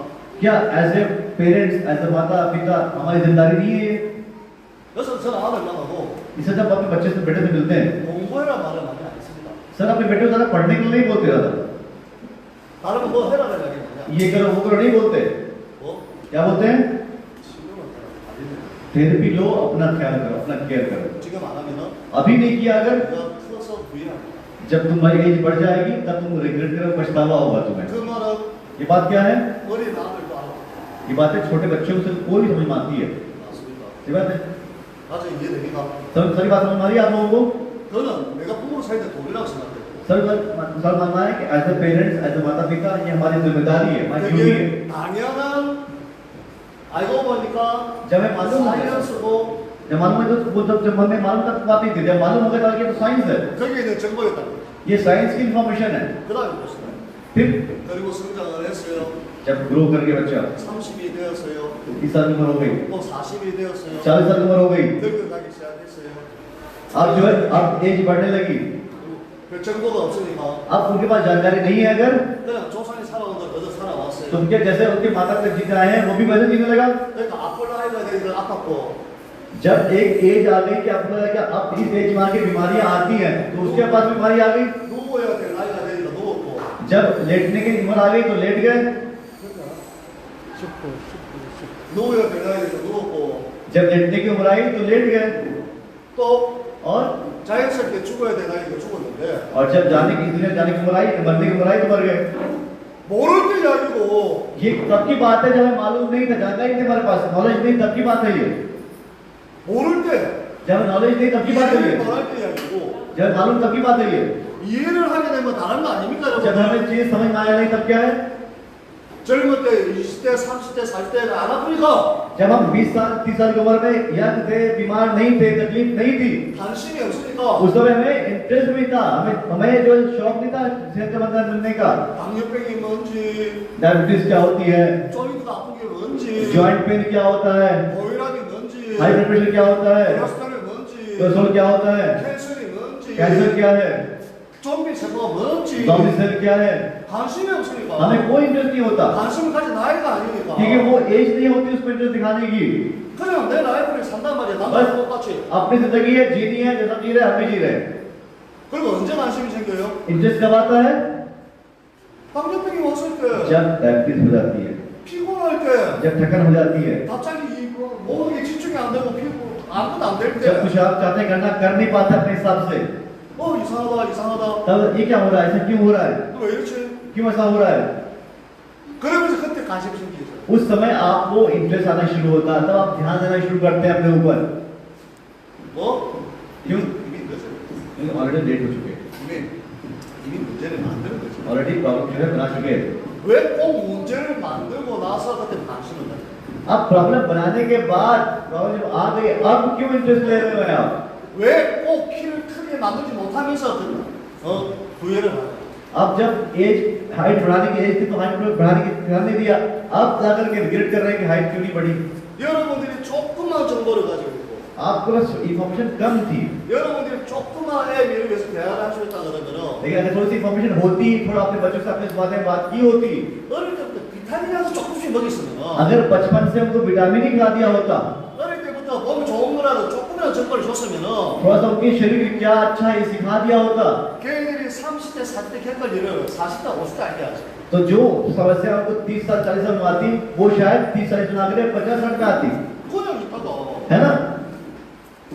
할아버지 할머니 그랬으니까 बस ये मेरे दादाजी को ये था, मेरे दादाजी को ये था, 아빠 엄마 그랬으니까 मेरे माता ऐसी थी, मेरे पिता ऐसे थे, इसलिए मुझे भी, 그래야 된다. तो मुझे भी ऐसे ही हो जाएगा। 할머니 할아버지가 10년 넘게 누워 있다가 똥 받아내고 오줌 받아내고 살다가 죽었으니까 मेरे दादाजी दादी जी ये बिस्तर पर पड़े रहते थे बीमार, इनका जो यूरिन भी या कुछ नहीं जा करने जा पाते थे, वॉशरूम जा पाते थे, बिस्तर पर सब कुछ करना पड़ता था। 10 साल का ऐसे पढ़ गए, फिर दुनिया चले गए। 아빠 그래도 माता पिता भी 10년씩 똥 받아내고 오줌 받아내고 그렇게 살다 죽겠네. इसका मतलब क्या है? मतलब क्या है? अब मेरे माता पिता भी 10 साल ऐसे जिएंगे, जैसे मेरे दादाजी जिए, नॉर्मल बात है ये लोग। 나도 죽기 전에는 똥 받아내고 어떤 집 누워 있다가 और मुझे भी लगता है, मुझे भी ऐसा ऐसे ही होगा जब मैं मरूं, जब आखिरी टाइम में मुझे भी ऐसे में बिस्तर पड़ा रहूंगा, सब कुछ खत्म होगा, वैसे जाऊंगा दुनिया से, 그렇게 죽겠네. वैसे मरूंगा मैं भी। 그렇게 대물림하고 아니 죽는 इसीलिए इसको रोकना है, इसकी बात बता जाएगी आपको। 그게 아니라니까. ऐसा नहीं होना, 조그만 관심, थोड़ा सा इंटरेस्ट, थोड़ा सा केयर 아주 करें, 작은 정보 थोड़ी सी इन्फॉर्मेशन, 그걸 가지고 이해를 시키면은 इसको लेकर थोड़ा सा समझाएंगे, बातें करें। 그 세상이 다 리스크지만은 दुनिया में हर चीज में रिस्क है, 그런 리스크를 많이 줄이면서 행복하게 살 수 있게 만들어 줄 लेकिन 수가 있다니까. लेकिन हमारी जानकारी होगी तो हम इसको कम करके जी सकते हैं। 그게 각성 획득 유입시다 하는 목적이라니까요. यही हमारे काउंसलिंग हेल्थ मिनिस्ट्री का मकसद है, हमारा एम यही है। 여러분, हम लोग 전국 계신 가족 여러분, पूरे इंडिया में जितने सब सुन रहे हैं, 법인장의 선생님이 आपके टीचर, 우리 치료기 좋아요, 페달도 좋아요. हमारी थेरेपी बहुत अच्छी है, हमारा फिटनेस बहुत अच्छा है, 그 이야기 하니까 सर ये बात नहीं बोल रहे आपसे, 그거 중요한 거 아닙니까? वो बात नहीं बोल रहे सर। 내가 느끼고 내가 알아야 되는 건데 मुझे महसूस होना चाहिए, मुझे मालूम होना चाहिए। 모르면은 그렇게 삽니다. अगर मालूम नहीं होगा, जानकारी नहीं होगी तो जिंदगी वैसी ही बनेगी। 정보가 없으면은 그렇게 삽니다. अगर जानकारी नहीं होगी, इन्फॉर्मेशन नहीं होगी, जिंदगी वैसी ही हो जाएगी। 제대로 된 확실한 걸 못 들으면은 그렇게 살게 되는 겁니다. जो सही क्या है, परफेक्ट क्या आपके लिए, आपको अच्छा क्या है, जब आपको मालूम नहीं होगा तो जिंदगी खराब होगी। 어디에서 치료를 하고 레이저 चिरो를 하고 एफआई थेरेपी, लेजर की थेरेपी, 페달기 치료를 하고 फेडर थेरेपी, 그 다음이 아니고 वो तो सेकेंड स्टेज की बात है। 모르는데 पहली बात है जानकारी ही नहीं है। 내 인생 내 자식들 인생 내 그런 성 인생 자체를 모르는데 मेरी जिंदगी कैसी है, मेरे बच्चों की जिंदगी में क्या इंपॉर्टेंट है, हमें मालूम ही नहीं है, जानकारी ही नहीं 정보를 है, 안 줬는데 कि कोई इन्फॉर्मेशन दी नहीं मुझे। 나는 너 10년 동안 누워가지고 배가 피토하고 죽을 건데 मैं 10 साल तक बिस्तर पड़ा हुआ, बीमार पड़ा हुआ, खांसता हुआ इसमें चला जाऊं, 너도 그렇게 살다 죽을 거야. और मेरे बच्चे भी बस वैसे ही हों, 그렇게 하고 살고 있으니까 क्योंकि अभी हमारी जिंदगी ऐसी चल रही है। 우리 가족력은 우리가 캔슬이야. हम ये बोलते हैं हमारी फैमिली में तो बहुत लोगों को कैंसर होता है, सबको कैंसर होगा। 그 문제 있는 심각한 이야기 할까요? और बहुत खतरनाक बात बताएं आपको, 인디아에 इंडिया में 캔슬을 죽는 사람들이네. जो कैंसर से मरते हैं ना, 캔슬을 내가 캔슬이라는 걸 정확하게 모르고 죽는 사람이 50%. 50% से लोग ऊपर लोग ऐसे हैं ना जिनको पता ही नहीं होता, उनकी मौत हो जाती है, मालूम ही नहीं होता कि वो कैंसर था, वो कैंसर से मरे। 얼마나 웃기는 건데, 얼마나 무서운 건지 알아요? कितनी खतरनाक बात है ये। 옛날에는 더 심했어요. पहले और भी खतरनाक था। 지금요, अभी भी 엄마가 내가 다 배가 아파, मेरे पेट में दर्द है, 이 약을 먹었어, दवा खा ली, 병원에 갔어, हॉस्पिटल चले गए, 나 ठीक नहीं हुए, 그래서 검사를 해봐. टेस्ट करवाया, 그래서 검사를 해보니까 जब टेस्ट करवाया 캔슬이. कैंसर निकला। 그럼 가족끼리 모여가지고 अब फैमिली में सब इकट्ठा होते हैं, 엄마를 부르게 돼. और अगर मदर को हुआ तो सब आपस में बात करते हैं, मम्मी को कैंसर है बताना नहीं, 마음이 약해서 बता दोगे वो कमजोर पड़ जाएगी 문제가 생겨. और प्रॉब्लम बढ़ जाएगी। 그리고 이렇게 하면 आपस में सारे बच्चे बैठ के रो रहे होते हैं, मम्मी कैंसर हो गया, 엄마 있으면 캔슬? और मम्मी आती मुझे क्या हो गया, 연극을 좀 영화를 만들어. मतलब एक तरह का एक ड्रामा हो जाता है वहाँ पर। 괜찮아, 엄마 괜찮대 의사가. मदर बोल रही, डॉक्टर बोलता सब ठीक है, डॉक्टर बोला आप ठीक है, दिक्कत नहीं रहा, 우리게 보면서 어떻게? और आपस में बच्चे बैठते जा जाते हैं, क्या करें आप, क्या इलाज कराएं, क्या करें, 그렇게 시작. शुरुआत यहाँ से होती है ना, 교만이 하고 जब तकलीफ बढ़ती है 심해져서 और तकलीफ बढ़ गई, 그러고서 है ना, ज्यादा प्रॉब्लम बढ़ गई, 그럼 아무런 내가 몸이 이상한 것 तो 같아. तो उस माँ को महसूस होता है कि हाँ नहीं, ये तो कुछ गड़बड़ है मेरे साथ, कुछ ठीक नहीं चल रहा। 그러면 울면서 엄마 फिर क्या बोलते हैं, 엄마 사실 캔슬이었어. तब जब वो बहुत पेशेंट के माँ बच्चों से पूछती है तो बच्चे बोलते रोते बताते हैं कि मतलब आपको जो कैंसर, 그 가르치 다 보면서 और सब करके रोने लगते हैं। 그럼 다음 주는 네가 케어해. और यार अगले हफ्ते आप केयर करो, जब आप केयर करो, 울면서 끝이 하는 거야. रो भी रहे हैं, परेशान भी हैं। 넥스트 마음속 네가 너가 지금 네가 케어해. एक मेरे बच्चे, एक बच्चे बताए एक महीने मैं केयर करता हूँ, अगले महीने उनके घर जाना मम्मी को। 근데 엄마도 있잖아. 1도 안 하는 거야. 그 엄마. लेकिन वो माँ उसको है, उसको नहीं, 그 엄마 봐봐. माँ 이만큼 살았으니까 इतनी जिंदगी जी है वो, 아파도 अगर बीमार है, 그 라이프를 정리할 수 있는 시간을 줘야 된다. अगर मानो बीमार है, वो लाइफ नदी बची उसकी, उसको इतना समय देना चाहिए बता करके कि आप समय कम है ताकि जो चीज़ें उसको कंप्लीट करनी है अपनी लाइफ को कंप्लीट कर ले, 보고 싶은 사람도 만나고. जिससे मिलना है मिल ले, 그래도 움직일 수 있을 때 जब वो मूव कर सकती है, चल फिर सकती है, 만나고 싶은 사람도 만나고. जिससे मिलना है मिल लो, 다른 가족도 조금 कहीं जाना है जान चलो हो जाओ, 예약하고. जिससे बात करना बात करो, 그래서 행복하게 ताकि जाए भी दुनिया से तो खुशी खुशी, 친구 갈수 있는 시간을 줘야 돼. बहुत समय दिया जाए उनको ताकि वो भी खुशी खुशी जाती है, जो अपने काम बचे हुए हैं अपने काम पूरे कर ले। 그 가족이 왜 그걸 막아? लेकिन बच्चे क्या करते हैं, बताना नहीं है, छिपाते हैं, 그러니까 애들 기억이나 애들 기억이나 कि बच्चों को पता है क्या है, 우리 할머니 बच्चों को क्या मालूम है, याद है 많이 아팠어. कि मेरी दादी भी बहुत बीमार पड़ी थी, 그리고 아야 하고 왜 울었어? रोजाना बिस्तर पर रोती थी दादी मेरी, 우리 가족들이 और 네가 हम- 케어, 네가 케어, 네가 케어 해하고 싸웠어. और वहाँ पर हमारे परिवार में आपस में मेरे जो मेरे सब लोग वो आपस में लड़ रहे थे कौन केयर करेगा, कौन अपने घर लेके जाएगा, 여기 우리 할머니 냄새가 났어, 안도 냄새가. क्योंकि मेरी दादी बहुत बीमार थी ना तो उनके शरीर से बहुत बदबू आती थी 그리고 돌아가셨어. और वो मर गई, 슬펐어. हमें सबको दुख हुआ। 그 기억하는 거야. ये बच्चों को याद है, ऐसा हुआ था उस समय दादी के साथ, 누구를 위한 거야, 이게? किसके लिए, 우리 아빠도 그랬고요. तो बोलता क्या ऐसा तो मेरे इलाज से सही होगा, 만약에 चि료가 안 되고, मान लीजिए इलाज नहीं है, 만약에 치료 시간이 놓쳤으면은, मान लीजिए कि बहुत लेट से मालूम हुआ, अब समय नहीं बच रहा था, 그래도 알게 해줬어. अभी अगर बताते हैं उनको 본인의 남은 인생도 तो उनकी जिंदगी है ना, 행복하게 마무리할 수 있게끔 해줘야 됩니다. कि वो अच्छे से कंप्लीट कर सके, कंक्लूड कर सके, बचे हुए काम पूरे कर सके। 잘못된 문화입니까? ये गलत कल्चर है क्या, गलत बात बोल रहे हैं 제가 잘못된 거 인도 문화 이야기하고 지금 싸우자고 하는 겁니까? 인도 문화하고? सर? क्या यहाँ पर ऐसी बात थोड़ी बोले कि ये हिंदुस्तान के कल्चर में कमी है, कोरिया कल्चर में ऐसा, ये बात नहीं बोल रहे। 여러분들 각성을 몰라요. आपको खास से मालूम नहीं है, 캔슬이 걸렸어요. किसी को मालूम नहीं, को ऐसा है मालूम नहीं, कैंसर हो गया, उसको तकलीफ शुरू हो गई उसको, 그리고 उसके बाद 가족들이 숨겼어요. 캔슬 있는 걸. उनके फैमिली वालों ने उसे छिपाया कि उनको कैंसर है, 이상하다 하다가 उन्हें खुद लगा कि अजीब बात है, ऐसा क्यों हो रहा है, 결국에 못 움직이게 됐어요. अचानक हुआ कि वो बिस्तर पे आगे वो चल नहीं सकते अब, 내가 왜 이래? और सोचते हैं ऐसा क्यों हो रहा है मेरे साथ, 그래 가족이 फैमिली वाले बोलते हैं 캔슬이에요. कैंसर है, 그럼 그렇게 죽고 싶어요? वह जाते मरना चाहते हैं, वैसे जाते हैं आप, वैसे मरना चाहते हैं 여러분 그렇게 살고 싶어요? क्या, वैसे जिया चाहते हैं ऐसे आप, 그게 맞습니까? क्या सही है ये, 그건 아니지 않습니까? ऐसा नहीं है ना, ऐसा नहीं होना चाहिए ना, 그건 아니지 ऐसा 않습니까? नहीं होना चाहिए ना।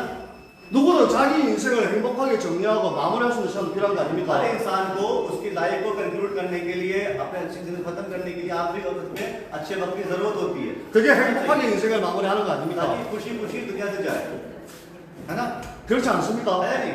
제가 잘못된 문화를 지금 이야기하는 겁니까? सर क्या गलत कल्चर वाले बता रहे हैं आपको, गलत बात बता रहे हैं आपको, 적어도 우리 각성 가족들은 मतलब हमारे खासम के फैमिली मेंबर्स हैं, 그런 분들은 없어야 되겠지만은 उनके साथ ऐसा नहीं होना चाहिए, 없겠지만은 है ना, ऐसा नहीं होना चाहिए। 가족들한테 그런 문화도 알려줘야 된다고 저는 생각합니다.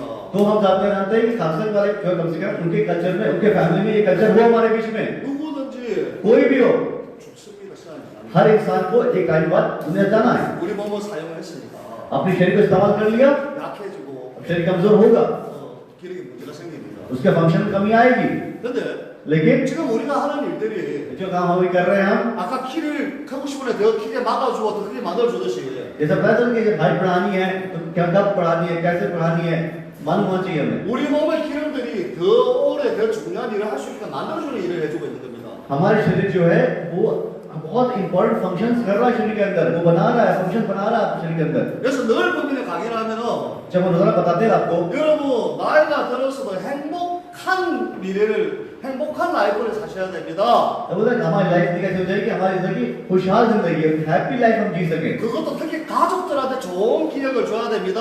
और खासकर अपने परिवार वालों को, हमारे बच्चे हैं उनको हम अच्छी याद देकर जाएं। 내가 할머니라서 내가 할아버지라서 मैं दादी हूँ या दादा हूँ, 다른 사람들처럼 보이지 말고 दूसरों को तरह बनना है मुझे, 더 재미있고 좋고 있는 사람 보여주고 बल्कि अच्छे इंटरेस्टिंग लाइफ हो, बच्चे को हंसी मजाक कर सकूं मैं, बच्चे मुझे अच्छे से याद करें, 더 예쁘고 멋있는 사람이라고 남겨주고 अपनी अच्छी मेमोरी लोगों के दिमाग में डाल के जाऊं। 죽을 때까지 아야 아야 해서 채통 모습 안 보여주고 मरते वक्त जो है रोते हुए नहीं जाऊं मैं कि मुझे लोग याद करें कि मेरे दादाजी बहुत बीमार हो गए मरे। 행복하게 사는 모습을 유전자로 남겨줘야 된다. अच्छी अच्छी अपनी आदतें, अच्छी फीचर, अपना अच्छा चेहरा हमारे अपने अच्छे जेनेटिक्स जो है अपने बच्चों में देकर जाए हम। 저도 가슴 가진 여러분들 그렇게 하셔야 될 거 아닙니까? कम से कम हमारे खासियत वाले तो आपको तो ऐसा करना चाहिए। 무섭습니다. डर लगता है, 위험합니다. डर लगता है, 세상에 리스크가 얼마나 많습니까? दुनिया में हर चीज में रिस्क है, 세상에 무서운 일이 얼마나 많습니까? दुनिया में आपकी जिंदगी में बहुत सारी चीजें ऐसी हैं आपको डर लगता है। 무서운 병들이 얼마나 많습니까? कितनी खतरनाक बीमारियां हमारे बीच में आज हैं, 새로운 이름을 알게 되는 병들이 얼마나 많습니까? कितनी सारी नई नई बीमारियां आ रही हैं हमारे बीच में, 새로운 바이러스는 얼마나 많습니까? कितने सारे नए नए वायरस आ रहे हैं हमारे बीच में। 그런 세상에 살고 있습니다. हम वैसे दुनिया में जी रहे हैं, 그런데 लेकिन 우리 학생들은 ये हमारे बच्चे हमारे 적어도 우리 문화 안에 있으니까 हमें चाहिए कि एक अच्छा कल्चर तक पहुंचाए, जहां हमारे स्टूडेंट्स एक अच्छा पहुंचाए, 듣고 배우고 सुने, सीखें 그다음에 액션하면서 और उस पर एक्शन लें। 좋은 문화를 알려줘야 जब अच्छा कल्चर हम लोगों तक पहुंचाएंगे, 여러분이 해방할 때 जब आप भी दुनिया से जाएंगे 웃으면서 참 재미있게 तो हंसते हंसते जाएंगे, इंटरेस्टिंग लाइफ जी कर जाएंगे। 그렇게 할 수 있을 것 같습니다. कर सकते हैं ना हम लोग, 저도 기도합니다. सब प्रे करते हैं। 항상 기도하지 안 가져가는 기도가 एक चीज हमेशा सबके विश है जो 내가 죽을 때 कि जब मैं मरूं, 내가 우리 모든 가족들한테 मेरे सब परिवार वाले हैं, 행복을 주는 사람이라고 मैं ऐसा इंसान बनूं जो मेरे पूरे परिवार मुझे एक सबको खुशियां देने वाले इंसान के तौर पर हमें याद करें। 그런 유전자를 주는 वो जेनेटिक्स में देके जाऊं, वो जीन्स में देके जाऊं। 그렇게 노력해. 저 사람 행복하려고 노력해. 거기 잘 나간 사람을 이렇게 기획하게. लोग याद करें कि हाँ ये वो इंसान था जो उसने अपनी जिंदगी बहुत अच्छी खुशहाल था, खुशियां बांटने वाला इंसान था। 잔소리합니다 이제. सर एक बात बोलेंगे आप लोगों को, 그리고 आप सभी लोग 애기 낳기 전부터 बच्चे पैदा होने से पहले 그때부터 출발. उसी वक्त तैयारी कर देनी चाहिए। 옛날에 몰랐지만 पहले मालूम नहीं था, 지금은 알고 있습니다. अब मालूम है। 우리 몸을 만들어서 अपने शरीर को तैयार कीजिए। 이슬이 만들어야 जब शिशु तैयार कर लेंगे 평생 행복을 기초로 가져갑니다. तो फिर आपकी जो आने वाली जिंदगी है उसकी खुशियां, उसका बेस आप तैयार कर लेंगे। 그리고 और 한 살 때부터 5살 때까지 एक साल से लेकर 5 साल का बच्चा होता है ना जो, 뇌를 만들기 위해서 उसका ब्रेन डेवलप करने के लिए, उसका मस्तिष्क को मजबूत करने 결국은 के लिए, 세포를 만들고 신경을 일어나게 하면 जो अच्छे सेल बने, अच्छी कोशिकाएं बने, सेल सिस्टम, नर्वस सिस्टम अच्छा काम करे, उसके लिए 피가 더 वहां पर खून पहुंचना चाहिए। 무조건 잠을 잘 때는 जब सो रहे हो 페드로의 더 가까이 बच्चों को सोने समय थेरेपी जो है फेटाइट थेरेपी जोन देनी चाहिए, फेटाइट उसके पास रहना चाहिए। 그리고 나서 성장을 할 때 और जब बच्चे ग्रो ग्रोइंग एज होता है 성장판이 빨리 열리게 도와주는 또 원칙의 성장이죠. और वो ग्रोइंग एज में बच्चों ग्रोथ के लिए जो हड्डियां बढ़ती हैं बच्चों की ग्रो करती हैं, उस समय FIS का रोल बहुत इंपॉर्टेंट होता है। 남들보다 빨리 크기 시작하고 वो दूसरे बच्चों से जल्दी ग्रो करेंगे 남들보다 늦게 크게 늦을 시기까지 크게 और दूसरों से देर तक मतलब देर तक उनके अंदर प्रॉब्लम आएगी नहीं, आना आएगी, देर तक वो स्वस्थ रहेंगे। 그리고 나서 और 평상시에도 몸을 관리하고 नॉर्मल डेज में भी अपनी शरीर का ख्याल रखना। 병을 고치고 관리하는 게 아니고 बीमारी देखने की बात क्या नहीं, आप बीमारी 여러분 क्या है? 오해하시면 안 되는 देखिए 게 अदरवाइज तो आप कंफ्यूज मत होइएगा प्लीज। 평상시에도 젊은 애들도 병을 예방하라는 게 아니고 जो असल यहाँ पर बीमारी से रोकने की, बीमारी से बचाने की बात नहीं कर रहे, बीमारी बात नहीं हो रही यहाँ पर। 컨디션을 제일 좋게끔 관리하는 정보를 줍니다. सर वो इम्पोर्टेंट देने की जब आप अच्छे होते हैं उसी अच्छी कंडीशन को कैसे मेंटेन रखना है। 이 세상에 나가서 경쟁하려고 그러면은 अगर आप चाहते हैं दुनिया में आए और आप कंपटीशन पे शामिल हो, दुनिया के कंपटीशन शामिल हो, 베스트 컨디션이 돼야 जब आप अपने बेस्ट कंडीशन में होते हैं 경쟁에서 이겨낼 수가 있어. तभी आप सभी तरह के कंपटीशन से जीत सकते हैं। 베스트 컨디션을 유지할 수 있게끔 정보를 주고 팁을 줘야 됩니다. उसके लिए हमें जो है आपको अच्छी इन्फॉर्मेशन, आपको अच्छे टिप्स, आपको जानकारी देना पड़ेगा। 그 관련의 방법을 줘야 돼. ये तरीका आपको बताना है, 그래 행복하게 사회생활을 할 수 있어. तभी आप जो है एक खुशहाल एक सोशल लाइफ भी जी सकते हैं, अच्छी लाइफ जी सकते हैं। 그리고 나이가 들면 जब एज हो जाती है, 남들보다 더 천천히 몸 기능이 스톱될 수 있는 자고 एक एज के बाद फंक्शन स्लो होते हैं, लेकिन दूसरों के मुकाबले में फंक्शन स्लो हो, कम हो, 진짜 देर से हो। 어른으로서 एक एडल्ट के तौर पर, एक इंसान के तौर पर 여유 있게 인생을 마무리하고 अच्छे से जिंदगी जिए अपनी, 운동 모습으로 해보라고 और जब दुनिया से जाए तो हंसते हुए जाए, खुश हो जाए, 좋은 기억으로 해보낼 수 있겠다. एक अच्छी याद लेकर जाए आप, और जो रहे वो हमें अच्छे से याद करें। 그런 유전자를 예를 들어 교육할 수 있겠다. ये बातें हमें सिखानी है अपने घर वालों 그래서 को, 일단 다시 해봐. ये जो चीजें सिखानी पड़ेगी, तभी ये जिंदगी ऐसी होगी, तभी एक खुशहाल जिंदगी होगी हमारी। 안 아파야 되고 तो इसलिए हमें बीमार नहीं पड़ना है, 통증을 줘야 돼. दर्द को कम करना है। 나타나 자타를 해야겠어. एक बात ध्यान रखिएगा, 캔서가 엄청나게 아파. जो वो कैंसर होता है, कैंसर पेशेंट बहुत दर्द होता है उनको। 여성들 아기 낳는데 100개 이상. जो एक चाइल्ड बर्थ के वक्त में जो औरतों को दर्द होता है, उससे 100 गुना ज्यादा दर्द होता है कैंसर में। 들어서 합니다. सुना है सबने, 근데 लेकिन 원칙에서 FI रेज होती है, 통장을 दर्द को कंट्रोल करता है। 그는 ये 기적이 아니고 ये कोई मिरेकल नहीं है, जादू नहीं है, 사이언스. ये साइंस है, साइंस से शक्ति देती 그렇게 해서 여러분들이 है। आप लोग 진짜로 행복하고 सच में खुश रहें, 진짜로 멋있는 그런 라이프를 만들고 सच बहुत अच्छी खुशहाल जिंदगी हो आपकी। 선생님으로 장소리합니다. सर एज ए टीचर आपको ये बातें बताना चाहते हैं 우리 몸속에는 कि हमारे शरीर में 좀비 셀이라는 게 있습니다. ज़ॉम्बी सेल है हमारे शरीर में, 이게 나쁜 짓을 많이 해왔었습니다. और बहुत खराब चीजें हरकतें वो शरीर के अंदर कर रहा है। 이게 유전자에 의해서 받았습니다. अगर और ये हमें क्या है, जीन्स में भी मिला है, जेनेटिक्स में मिला है। 이걸 잡아들어가면 इसको पकड़ने का काम, रोकने का काम 원칙에서 FIRC करता है। 당장은 아니고 अभी फौरन नहीं, 조금 미래를 위해서 और अभी मत देखिए, आगे फ्यूचर को देखिए। 현명한 판단과 현명한 문화를 주십니다. तो अब अच्छा फ्यूचर देखिए, और जब देखते हुए अच्छी सोच बनाइए, अच्छा डिसीजन लीजिए अपने फैमिली के लिए। 또 하나 장소리예요. एक और बात, 그 대신 그때 빨리 좋아지고 바뀌고 합니다. कभी ऐसा होता है कि हमको अगर हमें अच्छा लगता है, कंडीशन हमारी को अच्छी होती है, फिर कभी खराब होती है, बहुत जल्दी कंडीशन में उतार चढ़ाव होता है हमारे। 그러니까 마음이 조금 편해집니다. उस वक्त हम क्या थोड़ा सा हम दिल को थोड़ा आराम मिलता है, हमको हल्कापन लगता है। 아프다가 안 आ프면은 किसी को दर्द है, दर्द से आराम मिलता है, 세상이 달라 보입니다. तो उसकी दुनिया बदल जाती है। 그래서 इसलिए 다시 브레이킹 하기 시작합니다. फिर से कहते हैं वो ब्रेक लेना शुरू कर देते हैं, अपने ऊपर ध्यान कम कर देते हैं, 그게 또 다시 습관을 바뀝니다. अपनी हैबिट्स को आदतों को बदल देते हैं। 그래서 फिर क्या होगा, 여러분들 फिर 상상하기 힘들 만큼 더 많은 시간을 가지고 해야 돼요. तो फिर आपको और ज्यादा समय देना पड़ेगा अपने आप को सही करने में, अपने आप को मेंटेन करने में। 그리고 좋은 습관 들으려면 और अगर आप अच्छी हैबिट चाहते हैं, 우리 학교 클래스 안에 들어와야 듣습니다. वो तभी होगा जब हमारे इस क्लास में आके बैठेंगे, तभी अच्छी बातें सुनने को मिलेंगी आपको 그래야 느끼고 और महसूस करेंगे आप। 적어도 क्योंकि 우리 클래스 우리 센터에 없으면서 जब लोग हमारे क्लास में नहीं है, हमारे सेंटर में नहीं होते, 퍼펙트하게 관리하는 사람을 못 봤습니다.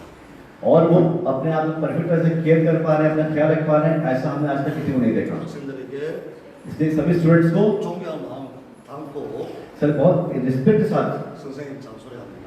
बहुत रिस्पेक्टफुली आपके टीचर आपसे बात बोल रहे हैं। 집에서 공부 잘하는 사람은 없습니다. 집에서만 공부해가지고 잘하는 사람은 없습니다. जो बच्चे सिर्फ घर में पढ़ाई करते हैं वो अच्छा नंबर ले, अच्छा नंबर ले, ऐसा नहीं होता है। 마음이 약해지고 इसका क्या हुआ, दिल जो है कमजोर हो जाता है, 생각이 많아지고 सोच ज्यादा हो जाती है। 조금 그 아랍사해졌다고 그러면 थोड़ा सा आराम से महसूस करते हैं आप, 센터에 오셔가지고 सेंटर में आइए। 다시 공부해보세요.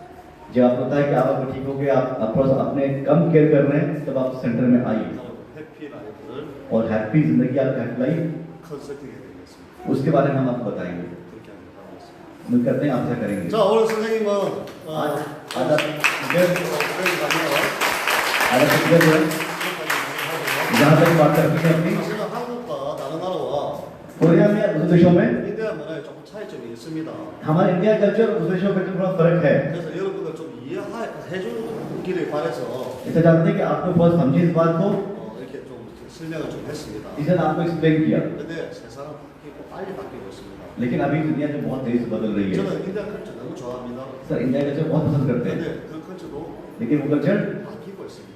बदल रहा है 그걸 인정하고 उसको मानना पड़ेगा 그걸 이해할 때 एक्सेप्ट करना पड़ेगा समझना पड़ेगा 우리가 더 많은 행복한 라이프를 살 수가 तभी 있습니다. हम अपनी लाइफ को खुशहाल लाइफ बना सकेंगे 그렇지 않습니까? है या नहीं 우리가 스마트 시대에 사는데 हम एक स्मार्ट वर्ल्ड में जी रहे हैं 난 आज 스마트폰 너무 어려워 몰라.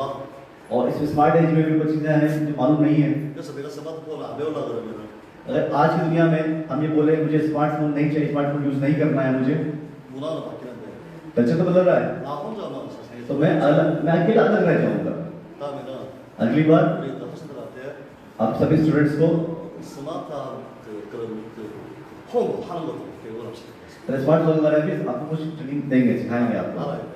वही मालूम होना चाहिए हमें 그다 같이 सब साथ में 배우고 많이 받고 हम सब साथ में मिलकर के वो कल्चर सीखना है 오늘도 긴 시간 같이 해서 감사합니다. आज ही बहुत लंबे समय से आपने सबको सुना बहुत धन्यवाद आप लोगों का